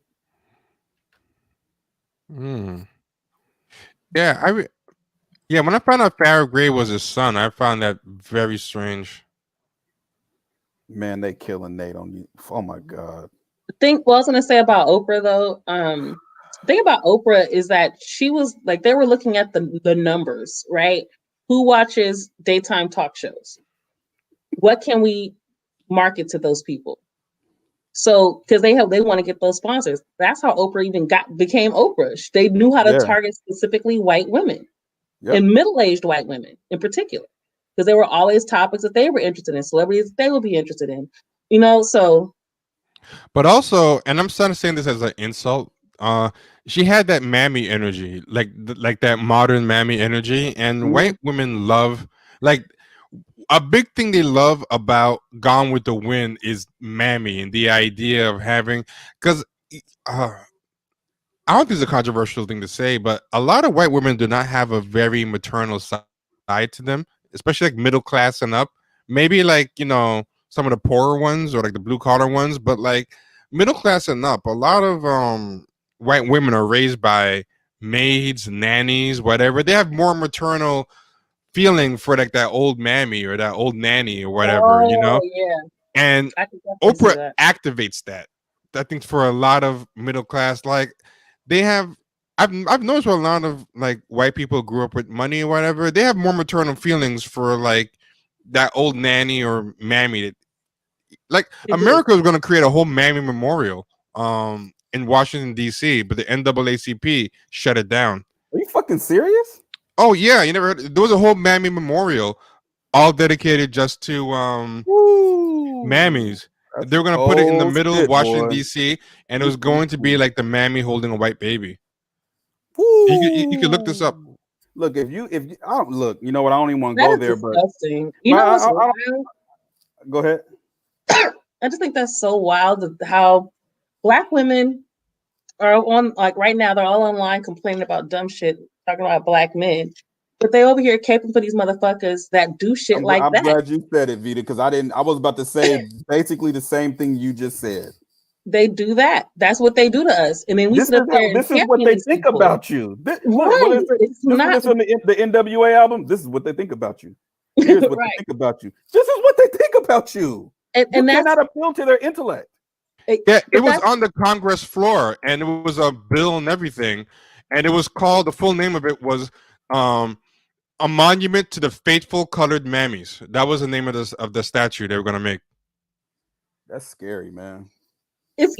I'm with you, Kenny. It's scary because you can really see how they view Black women, and that's why I get so angry when they call me the Black man's mule because I stand up for Black men, but you're literally muling for these white people. Yeah, it was And you Man. see 19. It was 1923. I'm gonna put something on the Oh, okay. screen. This I'm wasn't put something on the recently. screen right now. But that's that's still but still. scary. No. What I'm saying, I'm talking about recently, like post civil rights. Oh, So this is one story. This is one story, but it's in the Atlantic. You can find it all over the place. There's also online. You can find from Portland, Oregon. They had this paper that had a story from the time, and it was an op-ed piece about. Actually, I'll show that later. But take a look at this, right? When white women wanted a monument to Black mammies, and and this guy recreated what it would look like, and this is crazy. Check this out. Can you see this? Yeah, She's holding a white baby, and her Black kids are pulling for her attention, of course. and she's ignoring them to suckle the white baby. Is symbolic of today. Yeah, and this is what the base was going to look like, "Mammy" in big letters. So wow. yeah, so you guys can see what I have on the screen, right? It's Yeah. Crazy how it's Yeah. crazy how just the other day, like you guys said, I haven't been banned on Twitter in a minute, is because I don't engage with 89%. And that's a weird number to throw out there, but 89% of the shit I used to engage in, I don't. I just block people now. You know what I'm saying? You know, some stuff I find funny, like Kamala Harris put that stovetop up there. I thought that was hilarious. Well, this bitch is crazy. She's so fake, man. It's crazy. Fucking ridiculous. But first of all, you put this bullshit. But I started noticing how a lot of people are kind of like starting to realize what's going on. And I'm just sitting there looking like, but it wasn't even 2 weeks ago. It was 2 weeks ago. Y'all same motherfuckers was shaming Black people, kissing all the white ass you can kiss. And you know me, I call them professional white ass kissers, like John Henry Clark. That's what they are. They're professional white ass kissers. You guys kissed all this ass. And not even 2 weeks later, you mad at Eva Longoria. Yep. Wait a minute. If you would have just did what you were supposed to do, that shit wouldn't bother you, because you would have stood with your people and demanded certain things. And if they didn't give it to you, would have said, fuck you, and walked out the door. But instead, you wanted to kiss all the ass and hope they do something for you later. That's the hilarious thing. Which makes no sense. That's not even a strategy. Sense. That is not a strategy.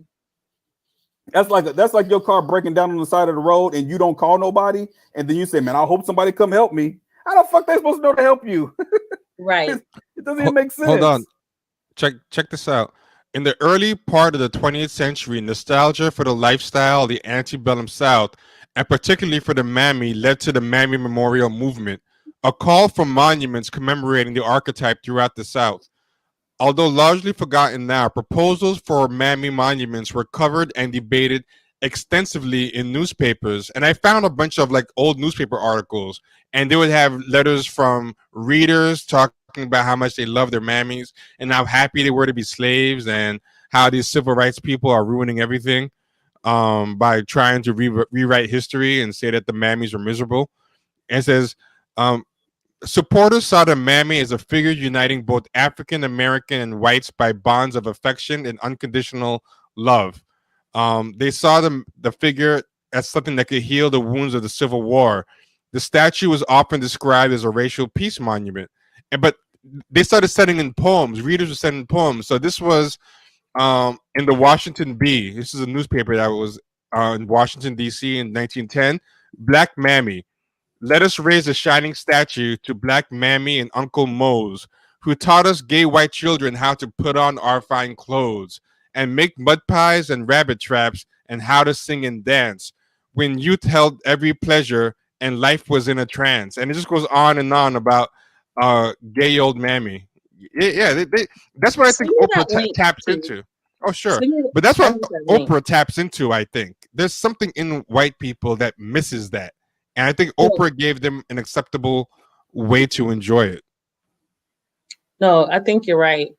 I never thought about that. I'm definitely stunned because you putting it in this context, especially because I don't ever really think about you know, that era of Black women nannying all these white women, all these white children. I don't really think about it very often, but it's something I think I should start looking more into. So I didn't even think about how that impacted white people. You know what I mean? Like Oh yeah. I never thought about how that impacted them as far as how they see Black women.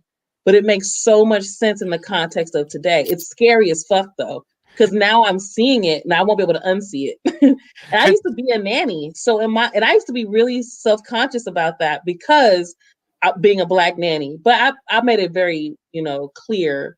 A lot of things are very, very fucking clear. And I didn't work for white families, so except for one, so that helped. But yeah, my mom was I a did nanny not. I once before I never was thought, born. huh? My mom was a nanny once before I was born. I mean, the thing about nannying now, it's a little bit different. So, because you do Yeah. have the low wage workers, don't get me wrong, and the immigrant women and all that kind of stuff. But people like me, when you have a college degree, you can charge $30-$40 an hour Right. because you're also educating the children and Uh also, you know, and something I think is interesting about this. One thing I hate about the boomers is they act like they invented civil rights and protesting. But I mean, protesting and civil rights were around like forever. There was just no TV to cover it, so people forget it. But yeah, so prominent civil rights activist Mary Beth Terrell, who was a real writer, said if the statue were to be erected, there would be all these uprisings. And you see this newspaper article from the time. 500,000 race women protest the erection of Mammy's monument. So when people say like, we are not our ancestors, you will catch these hands. Like people were protesting all types of stuff back then. Like that's 500,000 Black women to see, who stopped that thing from happening. I realize the people who say that shit though, that was their grandparents, because who else would say Oh that? yeah. You know, like they were probably upper middle class Negroes whose parents probably were that.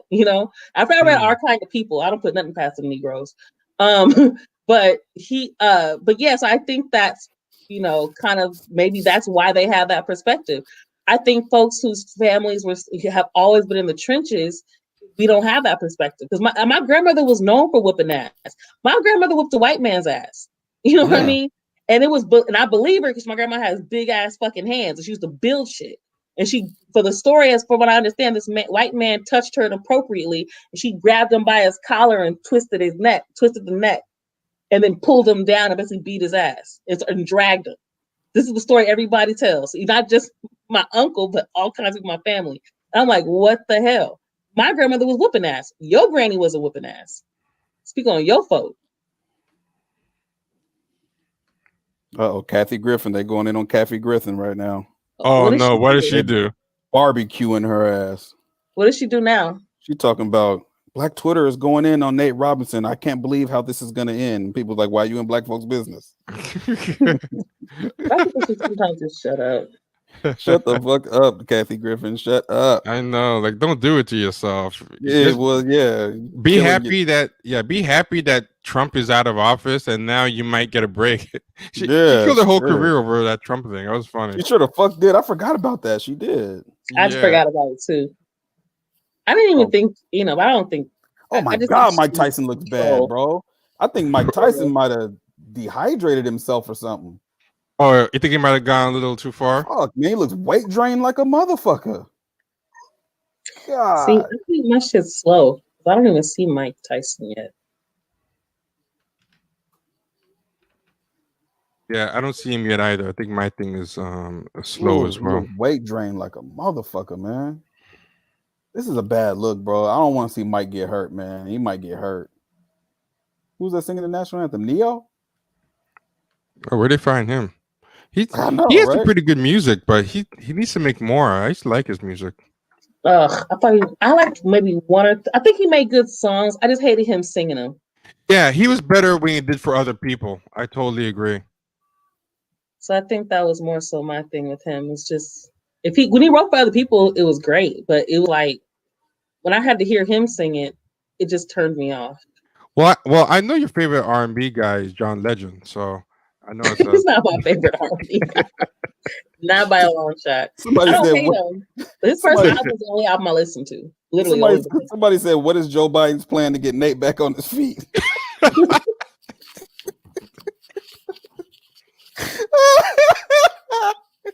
Yo, doesn't John Legend sound like the elevator music version of like someone else's music? Like it, I can't believe.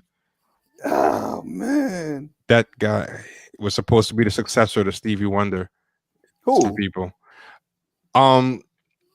John Legend. To some people, he was supposed to be the new Stevie Wonder. In the 2000s, when he first came out, people were trying to say that. They're like, "Oh, ordinary people and some shit." That motherfucker's never been on Stevie's level. No, ever. Never. He's the elevator music Stevie Wonder. Man. Oh my God, man! He's such a white ass kisser. Like that dude is ridiculous. You know what it was, man? I think I said this on Twitter too. People like John Legend, they got so used to being the go-to during Obama's presidency, performing in the White House, always at these award shows where Obama was there. And when he's definitely the Obama of R&B, and I think about it. He is. He was always doing something where Obama was at. You know what I'm saying? Chilling in the White House. He felt like he could just go knock on the White House door and just come in the house and shit. You know what I mean? Like he's a weirdo, man. Him and his wife are both weirdos. He reminds me more of Bing Crosby than Stevie Wonder. Like he has a really Bing Crosby vibe to him. Like I could see him, singing "Let It Snow, Let It Snow, Let It Snow." Like he seems like that to me. He just got them sweaters, like. Oh, I can't. Let me stop. You talk about John Legend, right? Yeah. When John Legend first came out, he was pretty fly. His first album was fire. When he first came out, First album. It was his first album was like actually R&B. It still had that little mix of hip hop in it, and he sang on all these hip hop albums at the time. So I think that he kind of had this hip hop edge. I think when he crossed over, what was that album? What's that shit? Or is it the album with Ordinary People? I think it was after that. But Ordinary People, we could start there. I think that was a crossover hit. Yeah. And it was. It's a good. It's one of my favorite songs. He became the go-to. He became the go-to Negro for white people, older white people, like Stevie Wonder. Because Stevie Wonder is the go-to Negro for older white people. Like they don't. Oh, they love Stevie Wonder. They love Stevie. Yeah. They like Stevie was legit though. Prince would do some crazy shit. If they go see Prince might take his pants off or something. Well, white people sometimes like our most legit. They don't always like the trash. Right. Sometimes especially back in the days. Well, nowadays you can't even trust black people's taste. Some of the black people elevate now is like, are you serious? Super serious. Surprises me. They be dead ass serious though. Yeah. Like I used to go to this nightclub called Nell's in New York, and they used to have open mic Tuesdays on Nels, and open mic Tuesdays, like Nels was like the oldest nightclub in New York when it was still going on, and New York Undercover used to film in Nels all the time, I think too. But we used to go to Nels all the time. I used to have great luck in Nels, so I used to always go to Nels. And Prince or Stevie Wonder would come in open mic night sometimes. Like Prince would sometimes show up on open mic night in Nels, just do like 2 or 3 songs, like do a split and then leave. Like that's how legit Nels was. Like there will never be a nightclub as good as that ever again. When that thing closed, it was like I wanted to cry. But Stevie Wonder used to go up in Nels, and Stevie Wonder used to have a baddie with him all the time whenever he showed up. And I'm like, that's a waste. He can't even see her. That's not even fair. Man, I think Stevie Wonder can see. I don't give a fuck what nobody says. I was gonna say I don't think he can see, but you see his Stevie Wonder's wife was beautiful too. Yeah, man. He always, when I saw him, always had a baddie all the time, and I was like, how does he know? Like, because I don't know. Maybe people tell him. Why? Yeah, maybe they would lie to him like and take her. You know what I'm saying? Yeah. Some people who actually like you. They would try to get him to go with the ugly friend. Like, yo, Steve, I'm gonna jump in this grenade for you, man. Yo, right. You take the fly one. And meanwhile, she's like a beast. Like, yo, you take the fly one. I'm gonna hop on the ugly friend. And like the ugly friend is like, I'm a conspiracy theorist. I believe in all kinds of weird conspiracies. I think Stevie Wonder either could see or had a chance to see and then said, fuck it, I don't want to see. Well, I know he wasn't born blind. No, he wasn't born blind. No, yeah, he did see for part of his life. Yeah. Well, maybe he had a good memory of what a fine ass woman looked like. He just feel his way around. Just feel his way around. That's all you got to do. Yeah, maybe if you close your eyes and there's a woman standing in front of you, if you could use your hands to feel around, you could kind of get an idea. Well, one thing I realized from the mask maybe I'm crazy. No, one thing I realized from this mask thing, until the mask happened, I never realized how easy it is to tell if someone's attractive. Like, everyone's walking around with just their eyes showing, but you can still tell who's attractive or not. Like, are you watching the fight? Fight? If anybody think this is a real fight, I got some beachfront property to tell you in Omaha. This is not a real fight. They're sparring. This is not a real fight. Yeah, they're carrying each other. Their sparring is more entertaining than that Jake Paul crap. Yeah, this is not a real fight at all. Yeah, they're having fun. Yeah. He's hitting him in the ribs. They're not really. They're probably cracking jokes in the clinch. So it wasn't Stevie Wonder that checked the wrist. That was Ray Charles. And somebody's saying Stevie Wonder's not legally blind. From what I know, yes, he is. Yes, he is. People are funny though. Somebody said that they feel like Stevie Wonder lost his virginity to Florence Ballard. How do you feel? How The fuck do you know that? I love the live chat. Live chat, anything's fair game in the live chat. People will say anything. You never know what's gonna happen in the live chat. I definitely was not expecting to see someone assume that Stevie Wonder lost his virginity to Florence Ballard. That's a new one. Oh wait, it's Colonel Gover Gaddafi, so anything goes. I'm seeing it now. You never know. Oh man, yeah. Seeing Roy Jones move like this is not. I mean, I know he's old, but he seems, I don't know, something's off with him. Well, we'll see what happens because they're going to get tired by about round 3. They're going to be tired as fuck, and they're not taking really any monster shots. No, look at Mike. Mike's thing was get low and come in with that overhand right or a hook. That's his thing. That's what Mike does. I can't believe how close. I can't believe how close they look in size. Yeah, they're both the same height. I mean, Mike Tyson's only 5'10", 5'11". That's true. He's not very tall at all. But like in beefiness, I'm just used to old Mike Tyson being so big. I mean, he's still bigger than most people. Yeah. Let's just get this straight. To be 53 years old, Mike Tyson's in damn good shape. Mm-hmm. Okay, he's in fucking great shape. But to be honest with you, in the face, he looks a little worn. He looks worn. He's shop worn. He looks shop worn. I think he did a crash diet too, because this is the smallest I've seen him in a while. He looks like he's like dehydrated to me. Well, Mike hasn't trained for a fight in 15 years, towards Roy was fighting 2 years ago.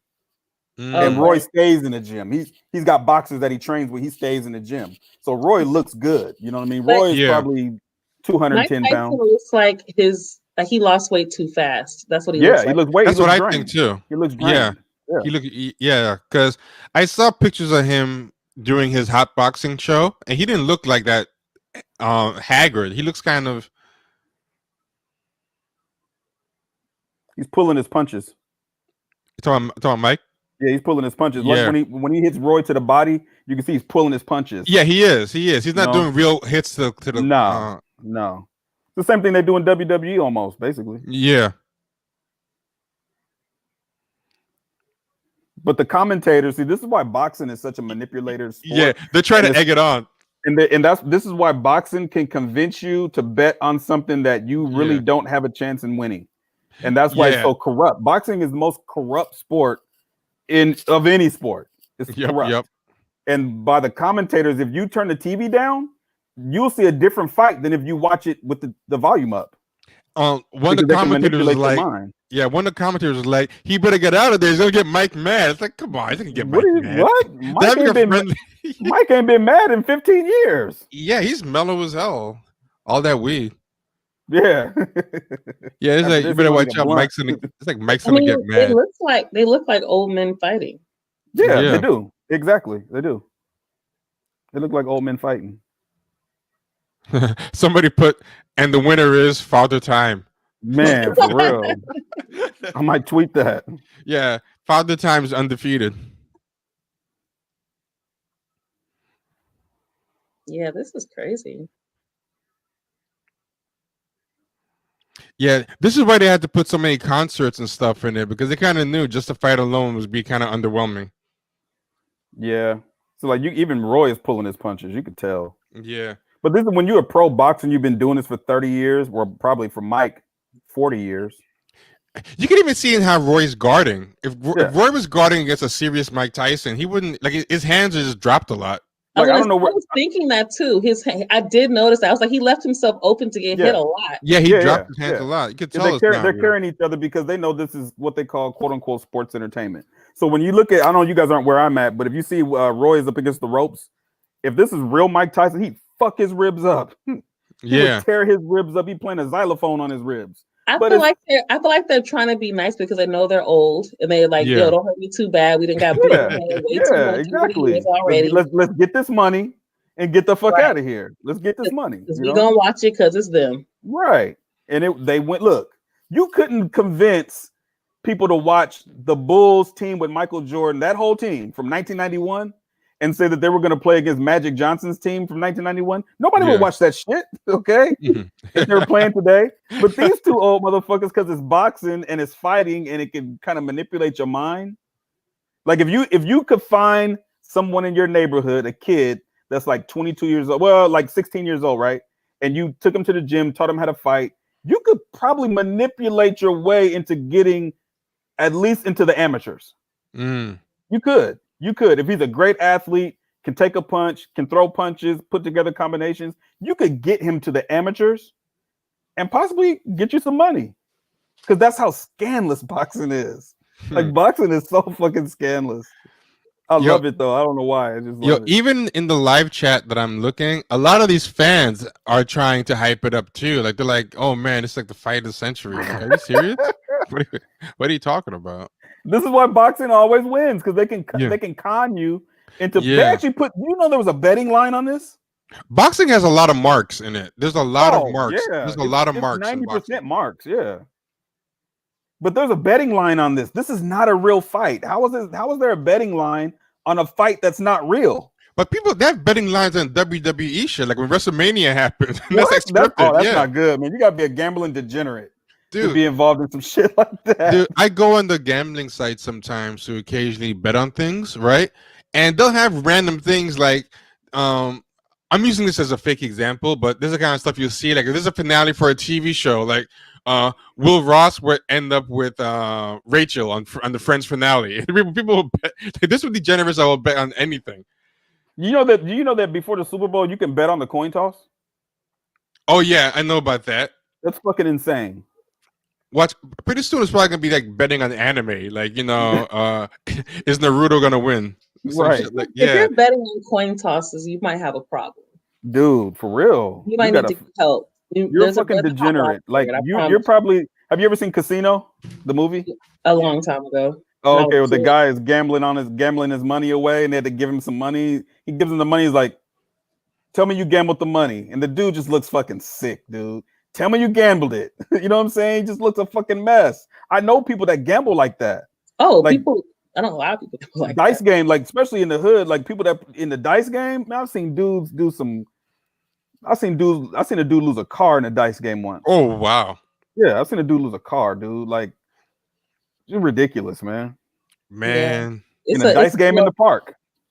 yeah. I've that's actually crazy. wanted to study the addiction to gambling, and I never got around to that. So that's like next on my list. How Trying to how did they understand it sign the more. note over and all that stuff? They Like, get that title and sign it over. wow, And I these don't is even know hood. how to I sign. was a kid. I was like 12, and these are like older dudes. These are like 21-year-old dudes, OGs. They was, they was OGs to me at the time. They was some gangsters, and they was gambling in the park. You'd have two gambling games going on over there playing 4, 5, 6, and they over here shooting craps, money, and then the dude said, "I'll put my car up." I don't even remember what kind of car it was, but he put his car up and lost his car. Wow. I mean, the consequence if you don't pay up, you're gonna get fucked up. So you might as Oh well just yeah. give up the car. You know what I'm saying? This ain't like Vegas where they'll just ban you from Vegas. No, you're getting fucked up. It's funny. I'm And- looking at the chat. People are saying Vegas wasn't built on people winning bets, and it's true. And you know Absolutely. what's but this is the funny thing. My mother goes to Vegas all the time, and she gets to go for free. She gets a free hotel room and everything every time because she gambles that much. Yeah. But the crazy part is she wins. My mother just won like $15,000 the last time she Shit. Are went. you serious? What is Yeah. her game? Oh, I'm dead ass serious. She Does bought she me do slots? a $1,000 backpack because she was. Damn. Does I'm she? dead ass What's her serious. game? Just the slots. Just the Okay. slots? Okay. She has some. I don't know. She feels like she has a strategy, but there's of course no strategy. It's there's no strategy. It's There's no whichever strategy. it's programmed to hit at a certain time. Like No, but you know what some people do? Because I used to go to video gamble a lot. poker's like that. Yeah, I used to go to gamble a lot. People have interesting strategies. Like, for example, they try to play the law of averages. I don't know if any of this works. I don't know if your mom does this, but what some people do is if someone's been doing the slots for like a long time and they haven't hit, then they'll just keep watching for that person to leave because they'll be like, okay, it's about due to hit because it's been too long without it hitting. So some people will like I don't know. I've stalk heard of it. out. I don't know I don't know if she's done that. I've heard of that. My grandparents used to play the dogs. They used to go to dog races. And my grandmother would, they have the book and everything. And this is so long ago. This is back when you could smoke in places and the cigarette machines and shit. And she would be able to read. There's a way to study the books and find out. Like my grandmother could tell you about the dog, the puppy that the dog had, because that dog will probably be racing. And she could hit, those Quinellas, trifectas, super trifectas, and she would hit every weekend like $1,500 every weekend. You know what I mean? She made so much money, she got her roof down.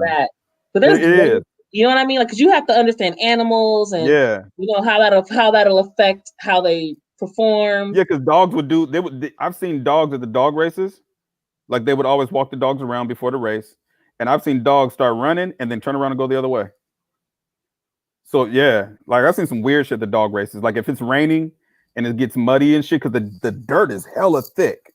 So they would be running, they would go the other way, they would bump each other. And my grandmother would know, oh yeah, don't bet on him because he last time I was out here, he did such. And I'm like, how the fuck do you know this? How do you know? How do you remember? I feel like everybody's a genius in something if they just are obsessed with it. It was crazy. It was the craziest thing. Like the dog, they got that fake bone that they would send out there. Here comes Rusty, and the thing would just go on the little rail and shit. And I've seen a dog catch it once. I remember you're not supposed to be able to catch it. I remember I had one friend who, like, this guy was a nut. Like, we didn't know what was going on with him. Like, basic stuff he wouldn't know. Like, who's the vice president? And he wouldn't know who the vice president was and stuff. But after knowing him for like a year, somehow we got on the conversation of geography. That dude knew everything about geography. I was like, oh, maybe that's why you don't know anything. Like, that was like, he was like a Rain Man of geography and stuff. Yeah. Like yeah. Rain Man or some shit. Yeah, they just knew everything about geography, where every capital of any place was. And he was like weird. Like we went on a vacation once and he met a girl from like Ohio. and he's like, "Oh, so you live near this?" And he's never left New York until this trip, and we were like, "How did you even know?" Like he knew all these landmarks in her town. Damn. Yeah, and the dude didn't travel. Like that Oh shit, vacation we that's took even with him. crazier. Yeah, That the means he vacation we studies took with geography like that. Yeah. the vacation we took with him was his first time on a plane. Oh That's wow. crazy. Whoa. Yeah, I feel That is like creepy. yeah. So I'm like, I I can can tell you buy about anybody. monuments in Oregon, Washington, and some in California, but I can't tell you shit about Texas. Yeah, yeah. He was. So I'm like, I can't. After seeing that, I'm like, no expertise surprises me anymore. After seeing That's that crazy. word, yeah, That is crazy, man. yeah.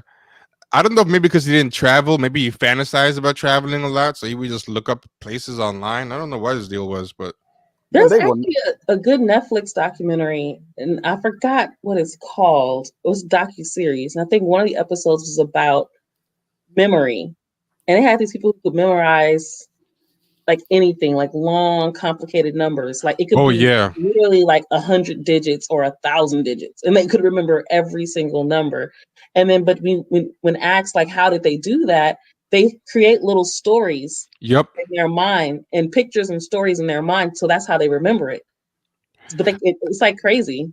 I do that. I do that now to learn Japanese. I'm studying Japanese, and I use that method, and it works. You make like the most outrageous stories, and you learn all the kanji. There's an app that does it. It's called Wanikani. If anybody ever wants to learn Japanese on your phone, and it Okay. does nothing but that. It just makes stories for every single character. Yeah. So it Man, does work. these dudes are gonna need oxygen. They're gonna need milk. They're gonna need some Flexol 454. They're gonna need everything, man. They look shop worn. This is why when you're in your 50s, man, you're supposed to be at home with your Yeah. feet up, chilling, go fishing every now and then, ride your bike, exercise. You should not be fighting anybody, not even in the store. Like, don't fight anybody. You're gonna regret it. There's something I'll say, man. Being active is actually. I'll just talk about exercise. I feel like it's a lie, man. Because I used to work out and be active a lot, and do a lot of recreational sports, and I feel like it made my body worse. Like, Oh fuck yeah, man! Your body's not meant to be doing all that crazy shit. You know what yeah, happened? I yeah. played high school football and I played JC and Division II football, right? And I had a friend of mine that I went to high school with. He plays semi-pro football. Oh wow. And he like asked me if I wanted to play. I was like, fuck no. Like, dude, I'm like, at the time I was like 36. I was like, dude, why would I go out there with helmets and shoulder pads on? I said, dude, you got pro dudes are retired by then. Like, I have a regular job. Why would I go out there and let you guys abuse me? Like, are you serious? Like, how would I tell my job? Yeah, I got a concussion playing football over the weekend. I can't come in today. Yeah, Like, no, at least dude. at least a pickup game, not football. Fuck But I no, think man. also when we were coming up, and definitely before, there wasn't as much information about the body as there is now. No, it Yeah, wasn't. No. So like the young kids they're playing basketball and football way differently. They're moving their bodies Yeah, way differently. it's way The different. exercises that they do are way different now. In fact, they're probably even more specific and more targeted than they were Yeah, before. So and they can the have treatment is long better term, too. right? So they can have longevity, right? Yeah, So I think when we didn't really have a lot of that, and a lot of the rules were even different, right? we had there was So a organization called Atlas, and what they would do. I was a senior in high school, and what they would do is would come to your high school and teach you about nutrition and about just exercise and different things, and that was like groundbreaking at that time. And they would teach you about treatment. Like after games you should do this, and after practice you should do this. But I didn't know any of that stuff, so it helped later. But dude, even when I was in college, the first time I went to college when I was like 20, dude, you felt like football is a car accident. That's what it is. It's a 60-minute car accident. I don't want to do that when I'm 35. Mm. Are you serious? Do you know how bad you would be hurting? Oh my God, I couldn't even imagine. But and you don't get paid? Like, what, I'm doing this for free? I don't love nothing that much. Mm. I was listening to some of the commentary while you were talking about the football, just to see what the commentary was saying, Yeah. and Snoop is just cracking jokes basically. Like Snoop is making it more Hide entertaining it than the alone. fight. Yeah. that's what they were saying on Twitter. He's trending. Oh, he's really making the fight. Honestly, I wonder if there's a way we could play the audio without playing the video if they would I still know. ban us. I Because know. I want to play the audio of his commentary. It's actually more entertaining than the fight. But I don't know if there's a way to do that without playing the actual screen. I'm not going to try. That's all we need to. We'll get in trouble. Don't even do it. We'll get in trouble. Some people in the chat are making stories about the geography guy, like he's probably an incel now and all that stuff. But believe it or not, the geography kid. Someone's saying, they're saying that he probably became an incel now. But no, that dude used to get laid. That dude used to hit the club all the time, and he used to hook up all the time. But it's funny. He used to use his geography thing to mac on girls. Because we went to like Cancun together once, and he would be like lying to girls and like, yeah, I know where you live, I've been there and stuff, and he would use the geography knowledge to kind of fake a knowledge of the town. And then I was like, why did you lie and pretend that you're from the town over? He always knew the town over from every place that a girl said she's from. So he wouldn't say she's from a town, but he always said the town over. And he was like, by doing that, she can tell herself this might not just be a vacation fling. This might continue when she goes home. So then she'll feel better about hooking up. And I'm like, wow, that's devious. Like that was his Machiavellian way of using like the geography. But now I have no idea what he's up to. I lost touch with the guy. I know he still lives in Brooklyn. That's the wildest shit I've ever heard, T. Yeah, that's unbelievable shit I just heard. What? The thing? Oh, you talking about what he did? Yeah. Yeah, he was a weird dude. I heard he still lives with his mom, though. So he might be... That makes a lot of sense. Yeah. Where's Mario? Yeah, good question. I don't know. This fool's always missing out on the fun stuff. He's always missing out on the fun. But you know what's going to happen? 10 minutes before it ends, he's going to pop up. Like, hey... He's gonna I know, right? Materialize. Who won the fight? I'm like, what, man?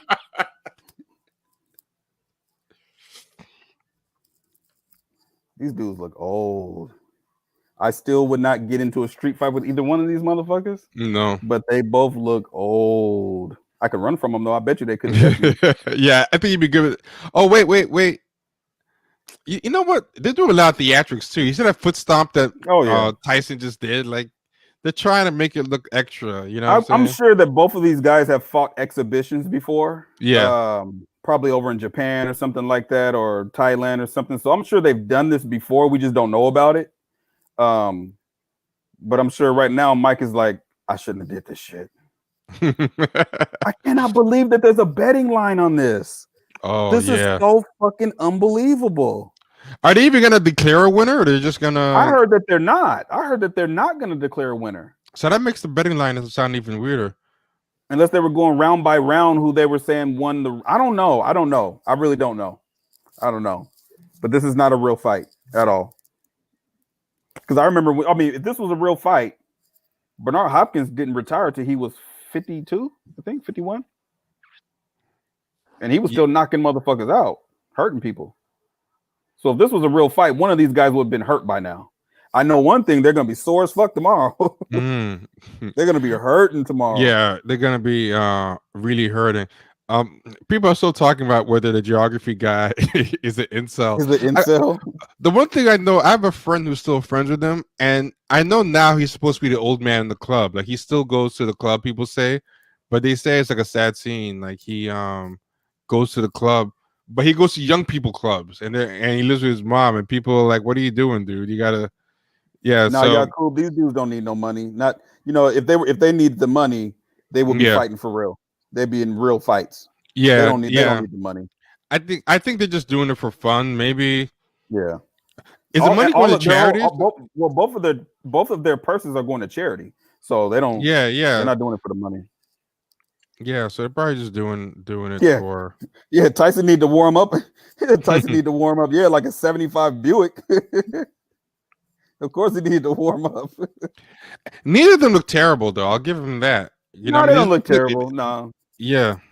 It could have been worse. Somebody could have passed out and had an asthma attack by now. I feel like Roy Jones is whispering, dude, how much time is left? Like Let me just he lay just on your whispers shoulder, something man. to Tyson. Just carry me. Yeah. I'm surprised. I thought Roy Jones' conditioning would be better than Tyson's because I know he still trains people and Yeah. he does exhibitions places. Whereas I guarantee you, even with Tyson pulling his punches, you fucking blister your fucking kidney. yeah, I'm sure. He's an animal, man. This dude's a straight animal, man. There's There no were way. videos that leaked showing him practicing. Yeah. I was So, very shocked. Yeah, how fast he still was. Well, there yes, was videos that showed definitely Nate was Robinson practicing too. Oh, there was. Yeah. There Oh was man. videos that showed Nate Robinson not sparring, but hitting the pads, hitting the bag. He looked good against a stationary target. Yo, that's what Tyson used to say. He said everyone's got a plan till they get punched in the face. Yeah, and he did not have a plan, unfortunately. Yeah. Hey, look, Vita, I told you I'm growing a beard. Beard I growing. see. Told you. But I tell you, did not tell Wait, you. speaking of didn't I tell you men take horrible selfies? And I that seen girl, that. yeah, because I I don't know seen what's that. up with guys. Guys always look better in person. Which guy was taking a bad selfie? All of Like, us. All of oh, y'all. All of yeah. us. Shit. Not which one. Even on Pick one. Tinder, like when I was on Tinder, guys would be way more handsome in person than their picture. Because you'd be thinking, okay, I guess he's not ugly. We just go like this. Boop. There goes a picture.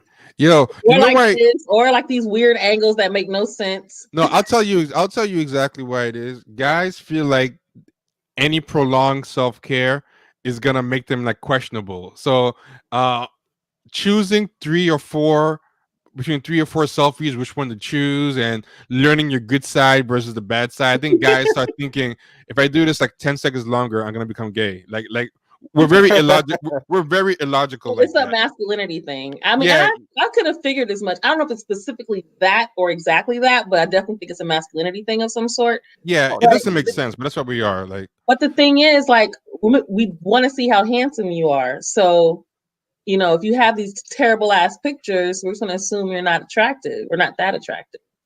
Sometimes it works for you, sometimes it works against you. I'm not really picky about looks, so I'm usually like, oh, you're actually way more handsome in person. my wife used to watch America's Next Top Model and stuff, and she would put it on. And I was surprised when I saw that show. I was like, okay, there's actually a method to modeling. Like they would talk about Yeah. how Tyra would talk about how much time she spent in the mirror, getting the perfect side. And she was telling the models, you gotta know which side is your best side, and take a bunch of pictures nonstop and memorize the sensation in your face that goes behind every good picture, so you can like get that muscle memory. And I'm like, this is the first time I ever heard Tyra sound smart, because normally she sounds batshit insane. Crazy. Yeah, crazy.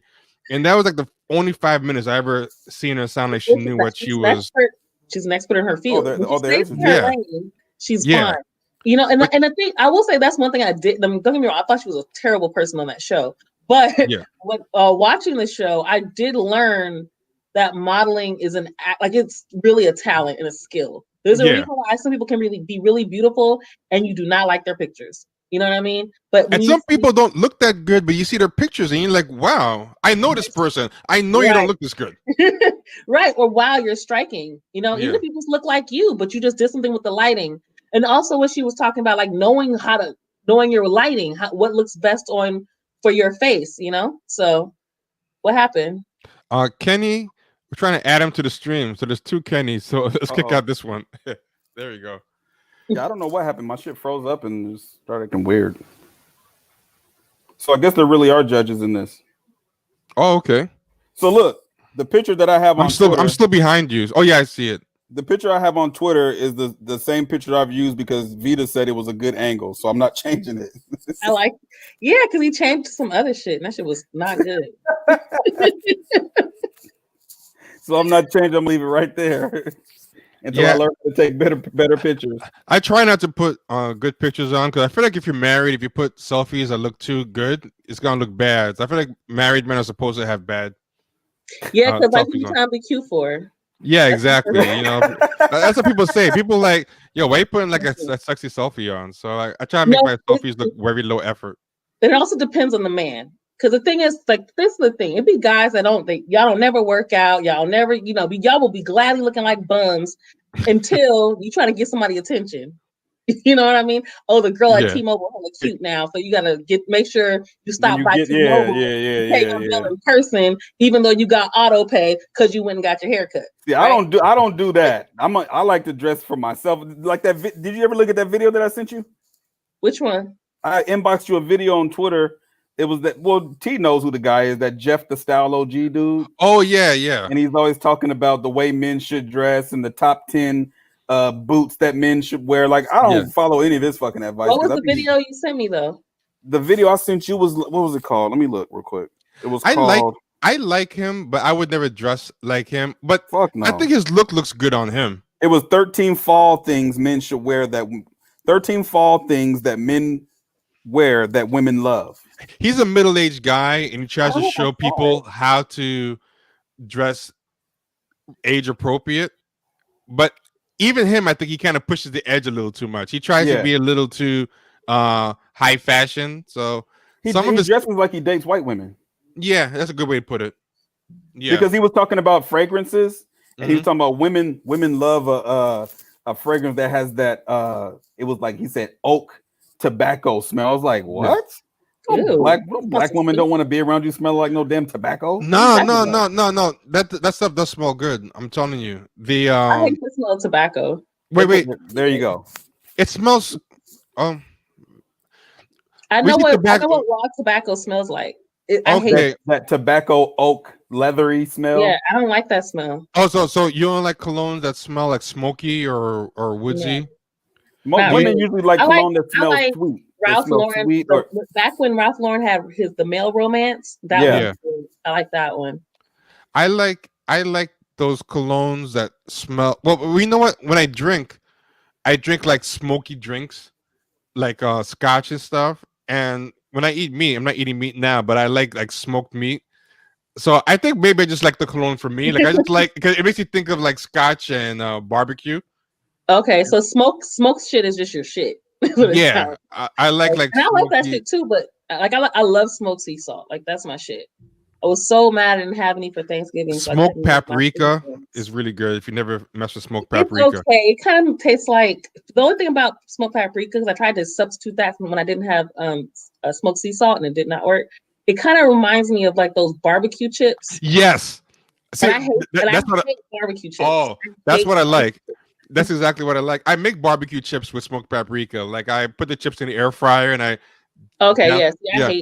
I hate barbecue chips. I hate them with a passion. Oh, so you hate them? So you hate smoked paprika for the same reason I like it. Like I like it because it tastes like barbecue chips. Yeah, and I love barbecue. I don't think barbecue chips taste like barbecue though. Oh no, don't taste like barbecue. It tastes like the own thing. It's like a mesquite, its own thing. Yeah. And you know what it is? I don't like barbecue flavored things that aren't actual barbecue.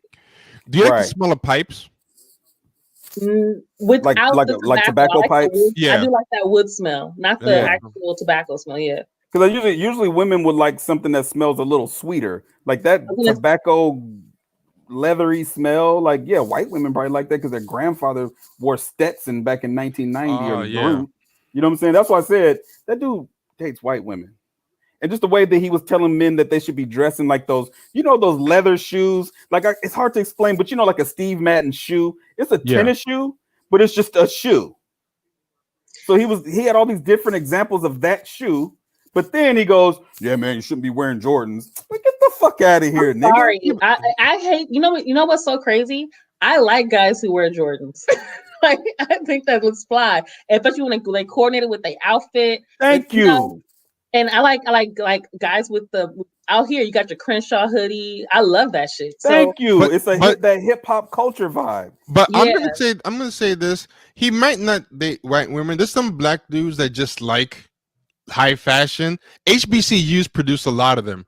They usually be on Twitter saying stuff like "black men are the white people of black people" and saying crazy. Like I'll give an example. That guy Todd, that Hunter Todd guy we always talk about. Yeah, like him, Todd. He be wearing crazy stuff, but his woman is black. He just likes some dudes like that. What's his name?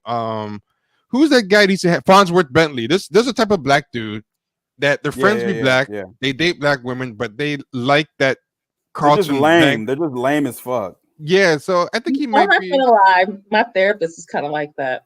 He dresses like Oh yeah, and I think is he a Kappa? I think he's a Kappa.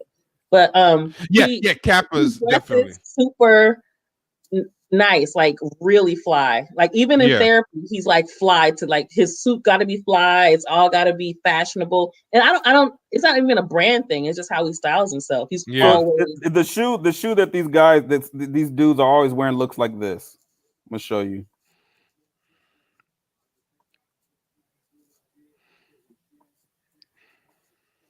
It always looks like this. That's the shoe he's always talking about. Oh This type yeah. of shoe. I'm not crazy about those types of But shoes. this is the thing though. There's nothing wrong with that shoe. But I don't I want to like, fucking wear that every day. but I like the white shoes that look like that. You ever see those low Yeah. white shoes that people Yeah. wear? Yeah. I like those leather tennis shoes that are white. But I don't wear brown, so that's Exactly. His style's for 45-year-old sugar daddies. yeah. Exactly. Yes. Also, Isaac K knows who he is. I have a weird rule. I don't wear any brown, so that's by Like it's like they go out of their way to make sure that they don't look like a 25-year-old. And it's like, dude, it's not what you wear, yeah. it's how you wear it. It's what you put together. It's how you put it together. Just because when you don't turn 43 years old and just wear denim all fucking day. Yeah, she nailed it. The GQ uniform. Yeah, Yeah. that's true. Gabriella, to answer your question about the Maldon, I've never had it, but I have heard of it and I've never had it. But I'm gonna check it out because you sounds like you know what you like it's what's up. So I'm gonna try. I'm gonna tell you guys the best cologne for men. It's called Gucci 2. That is the best cologne. But it doesn't smell like woodsy or anything. I haven't smelled it. I don't know. Also, every smell is different on different people. Because some guys smell good in a certain sense, and other guys might not smell good in that same sense. Gucci 2 smells good on everybody.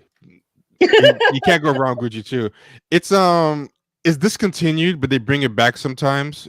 It was made by Tom Ford when Tom Ford worked at Gucci. I used to be into fashion a lot. Tom Ford worked at Gucci and he made this scent.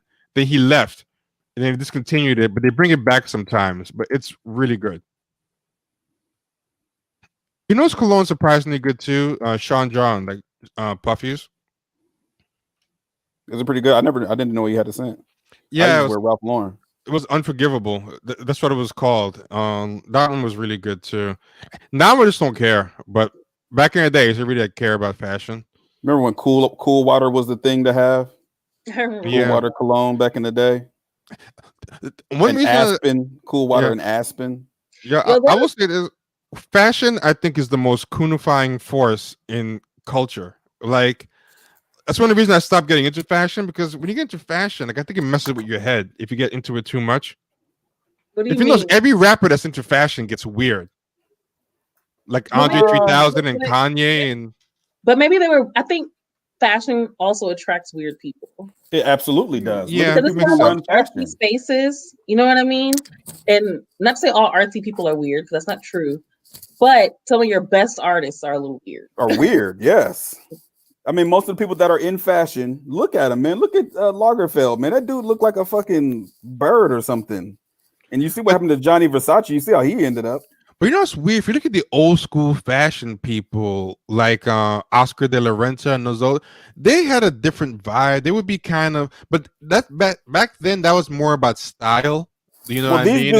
The dudes today, like Travis Scott, Kanye, they're not into style and putting things together. It's more or less about the label and the brand. The label, that's all it's about. That's not fashion.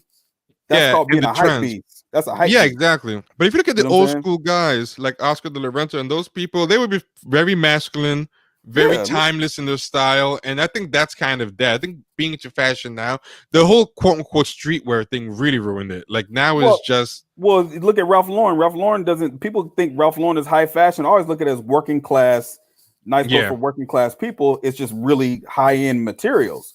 But Ralph Lauren has levels, though, right? Yeah, there's purple label, which is another level, right?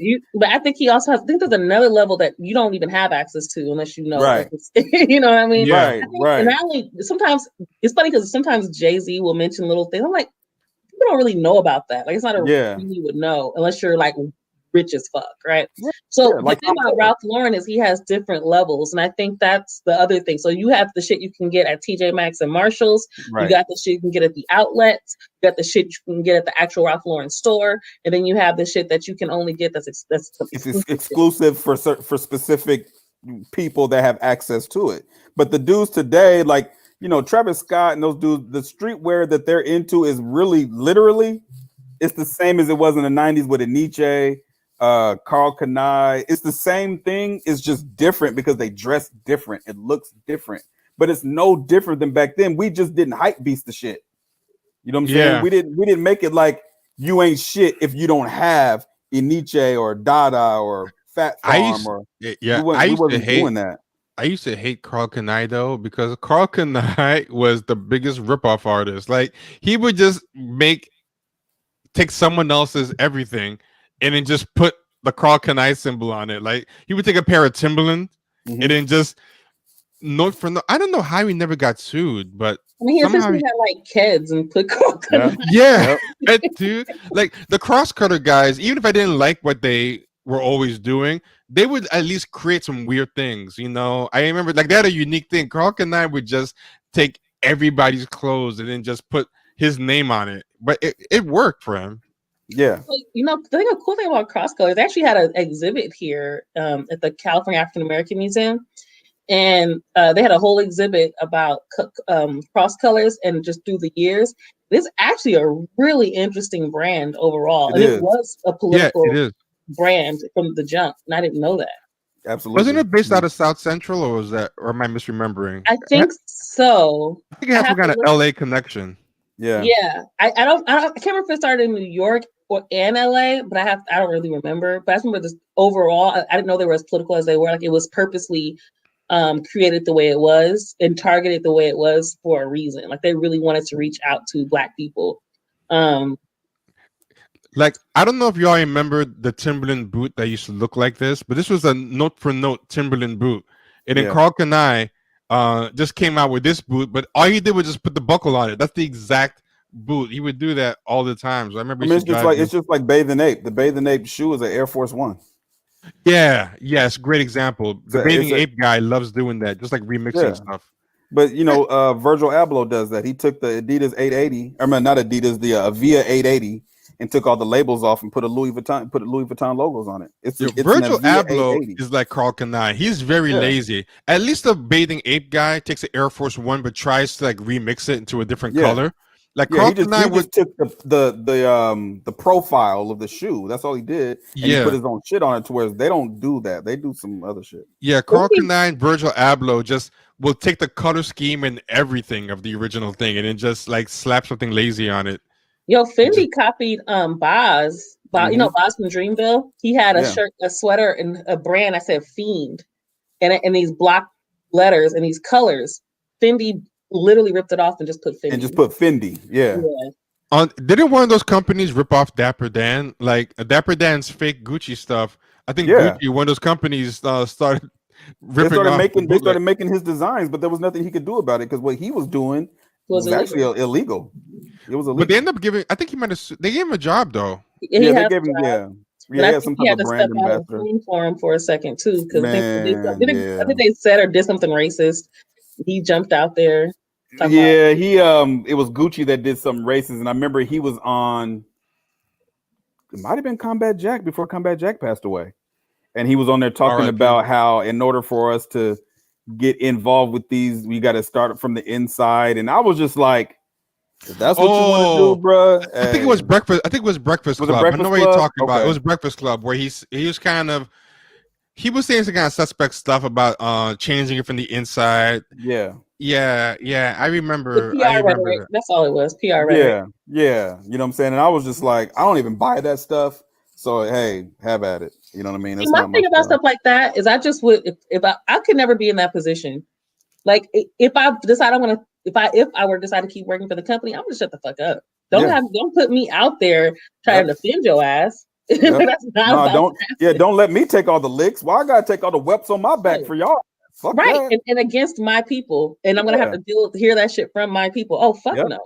Because now they're gonna throw me under the bus and not fuck with me no more. Right. And then I'm completely lost because Dapper Dan's only Dapper Dan because people fucked with him. Exactly. Yeah. But what's funny about Dapper Dan, his clothes weren't like imitation Gucci clothes. He would take the Gucci label.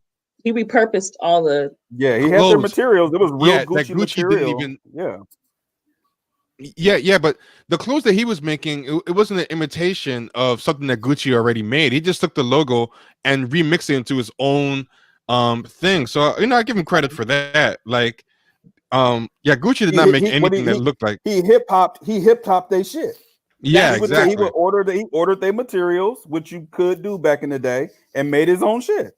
That's what he did. You know what I mean? It's the same thing Bathing Ape did, because when Bathing Ape first started making those shoes, they weren't popular. Those shoes did Bathing Ape, Supreme, those brands, even Stussy. Stussy's been around.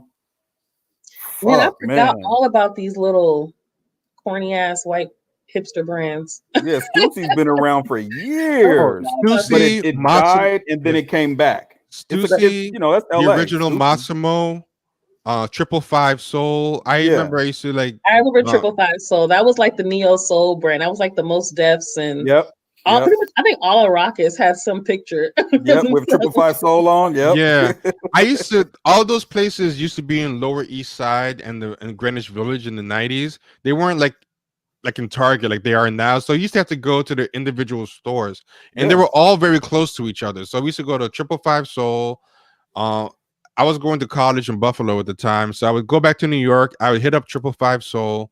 I would hit up That is so crazy that you're saying these things. I'm so old now because I remember wanting 555 Soul, but you could not find that shit out here like that. Mm-mm. Oh yeah, it was. They used to have like little boutiques in New York. Then everyone would go back to Buffalo with the clothes, and then everyone was like, "Oh, where'd you get that?" And you're like, "Oh, you like this shit, right?" And then it's amazing how much you used to actually care about that stuff. It's like now it's like a lot of those brands died and then they came back. I know Supreme, that happened to Supreme. It happened to Stussy. Cross Colors came back, Cross Colors, but you could buy Stussy at like Walmart, and then all of a sudden it became a high-end streetwear brand again. All of a sudden.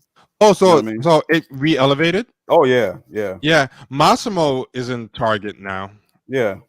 I think most of them, they like Fubu. They sold them to the corporation. I think Damon John got like $500 million for Fubu. He sold it to Barney. Cross Colors was sold like several times, and it's like back again, but it doesn't even look like the same clothes. Yeah. Even Walkerwear, April Walker. She's making the same stuff she did back in the day, the hoodies and stuff. She's doing that all over again. Yeah, Helly Hansen, I think, is still around. Yeah, Pelly Pell, all that shit. Yeah, but Cross Colors is they have a website, but a lot of these sites disappear for a while. Triple Fat Goose. I don't know. You guys were in the West Coast. You probably didn't wear goose jackets, but no. Well, up here, it's fucking cold as hell in the wintertime. Yeah, well, he's up north, so. Oh, okay. Yeah, Triple Fat Goose was like the original jacket that people got killed for. Like people had to wear Triple Fat Goose, and then it went away, but they brought it back. But they didn't bring it back the same look. Like now it looks like modern. So like North Face, it looks like North Face or something. It looks like Canada Goose now. Oh, okay. Yeah. You ever see a Juice? Remember, or Lean on Me, and the fat kid is wearing this horrible long goose. That's what we used to wear in New York in the late 80s, early 90s, and people used to get killed for them. And I always wonder, like, the dude who shot somebody for a Triple Fat Goose, like, how does he feel? Like, you're wearing a dead man's coat. No, but not just that. You're like 50, 60 now. You're actually thinking that coat was ugly as shit. Like, I killed someone for that. You know what I'm saying? That's what the dude got away. The dude got away with it. We shot each other for starter jackets. That was out here. Starter jackets, that was out here in LA for sure. Yeah, starter jackets get you fucked up. Yeah, but not that was in New York too. Yeah, they got killed. But I feel like even a starter jacket, I understand. Like Triple Fat Goose, looking back, those were ugly. Well, starter jackets are back now. Vintage starter jackets. So like they're back popping with the young generation. They're all wearing starter jackets. Kind of fly though. Yeah, like, they were actually fly jackets. I actually think members only jackets were kind of fly too. Yeah. I'm not saying anybody's life is worth a jacket, but I feel like you can live better with killing someone for a starter jacket. Yeah, Triple Fat Goose. Yeah, Triple Fat Goose were just. If they can't tell you're being facetious, like they need to stop. You need to chill. You should not have to explain that to you. Yeah. You never know these days. Someone might be like, Twitter's ruined me. Someone's gonna be like, "Oh, you think it's okay to die for a jacket?" Somebody. I'm sure somebody got life for killing somebody over a jacket. I'm sure it's happened. Or a pair of Jordan. But I remember a lot of people got away with that shit. I always wonder, like, who are those people now? Like, somebody might know that nice guy in the stoop who's like 60. They're super. He's got a body on him. That no one ever those caught him people for people are usually dusty. I remember I was watching a documentary on YouTube about Alpo and AZ, and they were like interviewing all these old heads that was like around when they were around, and they're all like one tooth missing. Yeah, man, I was out there on 45th Street with them too, and it was like, that's man, true. That's true. They're still living in the past. They haven't gotten past. 1985 was such a good year for them. They're stuck there. Schoon is like that. Shit out here too. You see that shit out, especially the ones that were dealing in the 80s. Because they were like, and they were don't let them be the light skinned ones with the long hair and the ponytail. Because they were always it's like they really did live and like they were the playboy and they had money. So it's interesting talking to them when they're like cracked out essentially and old. Mm-hmm. You can tell they got depressed at a certain point. They might have never got locked up. And none of them ever saved their money. So that's I think Rick Ross saved his money. The real Rick Ross. Oh yeah. Ross I still don't think, because I be thinking like he don't even do nothing, but somehow he's still out here surviving. He said when he got out of prison he was broke, and I was listening to the interview. I was like, nigga, please. Do you know how much money these people were making? They were making millions a day. Yeah. You were broke. All right, bro. All right. Listen, they got to say that because the same thing, and someone told on him, Michael Franzese, and they were like, some mafia snitch was like, yeah, I see Michael Franzese do that interview. He's got $100 million over in a bank in Panama. I'm like, damn, dude. He told his business. That's fucked up. You know what I'm saying? Because he said that the government took everything. But he said he had $100 million in a Panama. Who did the judges say won?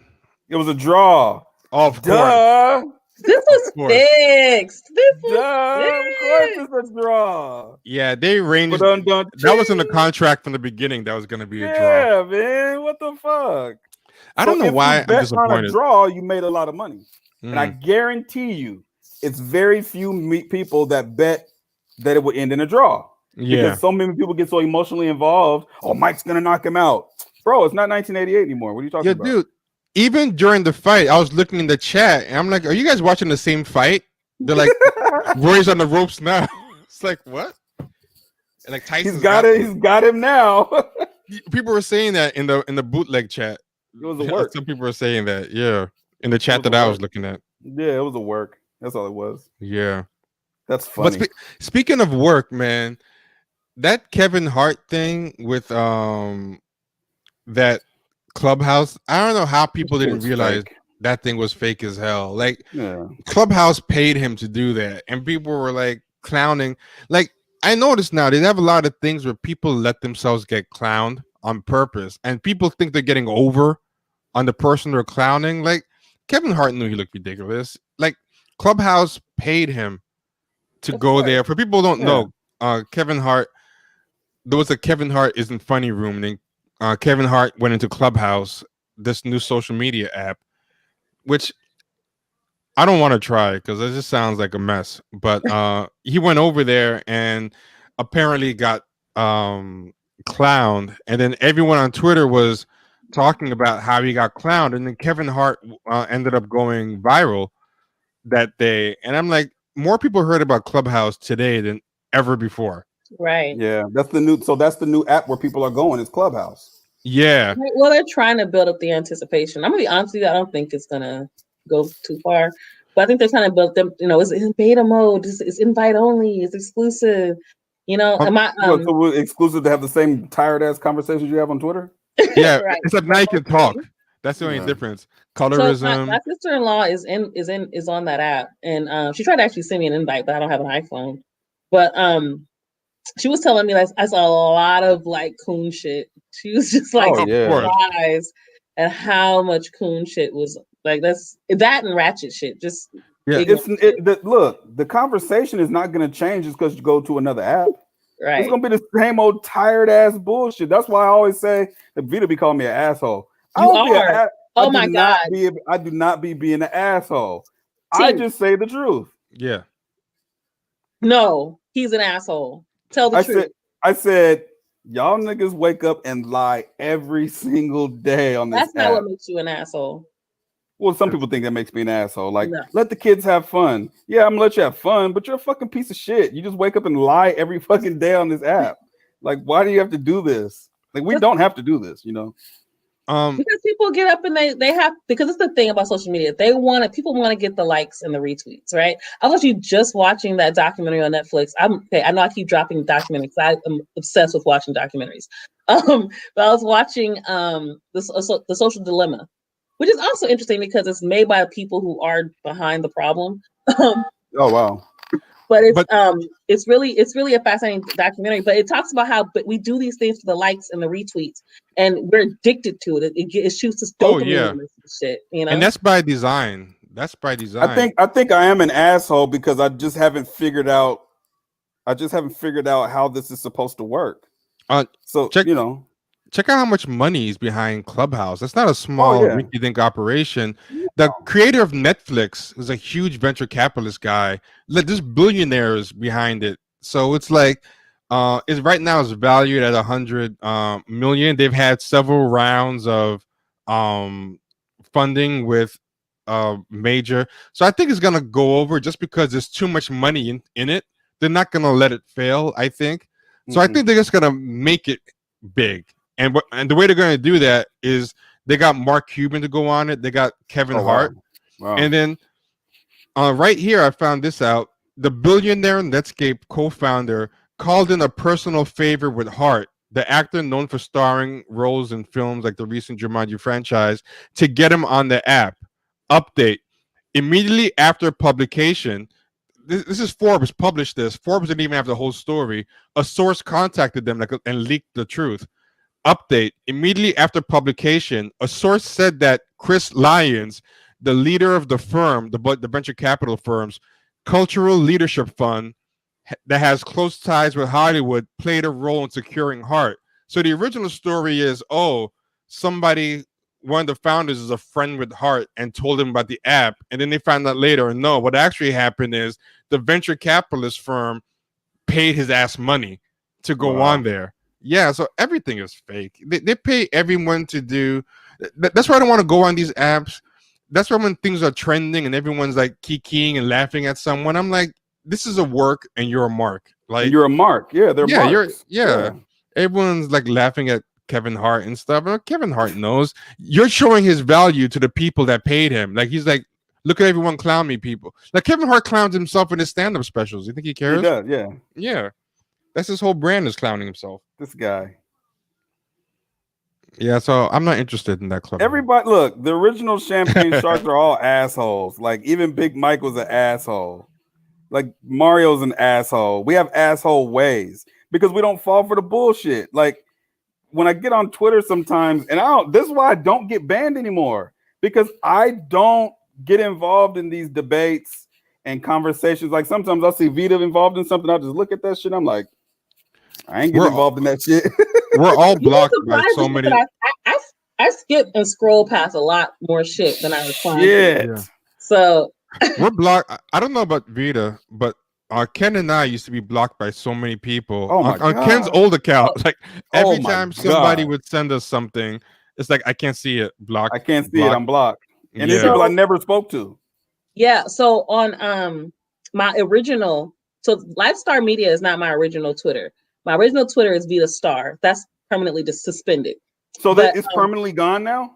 No, my original one. What you guys are on Lifestar Media. That's the one. That's only been for a few days now. But my original account was just straight up Vita Star, at Vita Star, and that's permanently suspended. And I was blocked by so many people, and it's funny because on my other accounts, now that I can see these same people, Goldie Taylor being one of them. I guess she's like a journalist or something. Yeah. Oh, she blocked me. She had blocked me years ago on my Vita Star account, my first Twitter account. And it's funny seeing the shit she's saying now, and I can see why she blocked me. I never interacted with her. She's terrible. but she blocked me. So, which is fine, because now that I see how she tweets, I see why she would have why she blocked you. Yeah, She's a big time grifter. She's always tweeting some nonsense. She's one of those people who's always trying to get paid by white people to be a black people whisperer all the time. But she doesn't even know the shit she be talking about. Like Oh, she's like, no. she talks about politics, but she doesn't even know politics. That's the funniest part. No, a lot of these people don't, because all they ever think about 24/7 is getting themselves and their friends hired. That's So like it. they'll be talking politics, and like It's the a real big world ass is job interview. yeah, like, and they try to make their own friends sound really important. So like all those people, when they talk about politics, they're talking about Joe Biden still hasn't met with Black Lives Matter. Joe Biden still hasn't met with Black Lives Matter. Black Lives Matter saved the country. And meanwhile, when you look at like real political news, Joe Biden's like hired like 40 black people already with actual power. Like the real politics has nothing to do with them and their friends, and you would not know it. They want to literally. I mean, and it kind of sounds childlike, but these people, and these are grown ass people. These people really do believe that they should all be invited to the White House, do the electric slide, make potato salad, and have a competition who got the best potato salad, and take pictures. Like they really do believe that. Like, remember when all those little coon ass trolls when Trump won? Remember they all went to the White House. Yep. And they've all rebranded now on Twitter. How they were up in there taking pictures and shit. That's the MAGA hats. That's what these. You want to do a liberal version of that? Yes.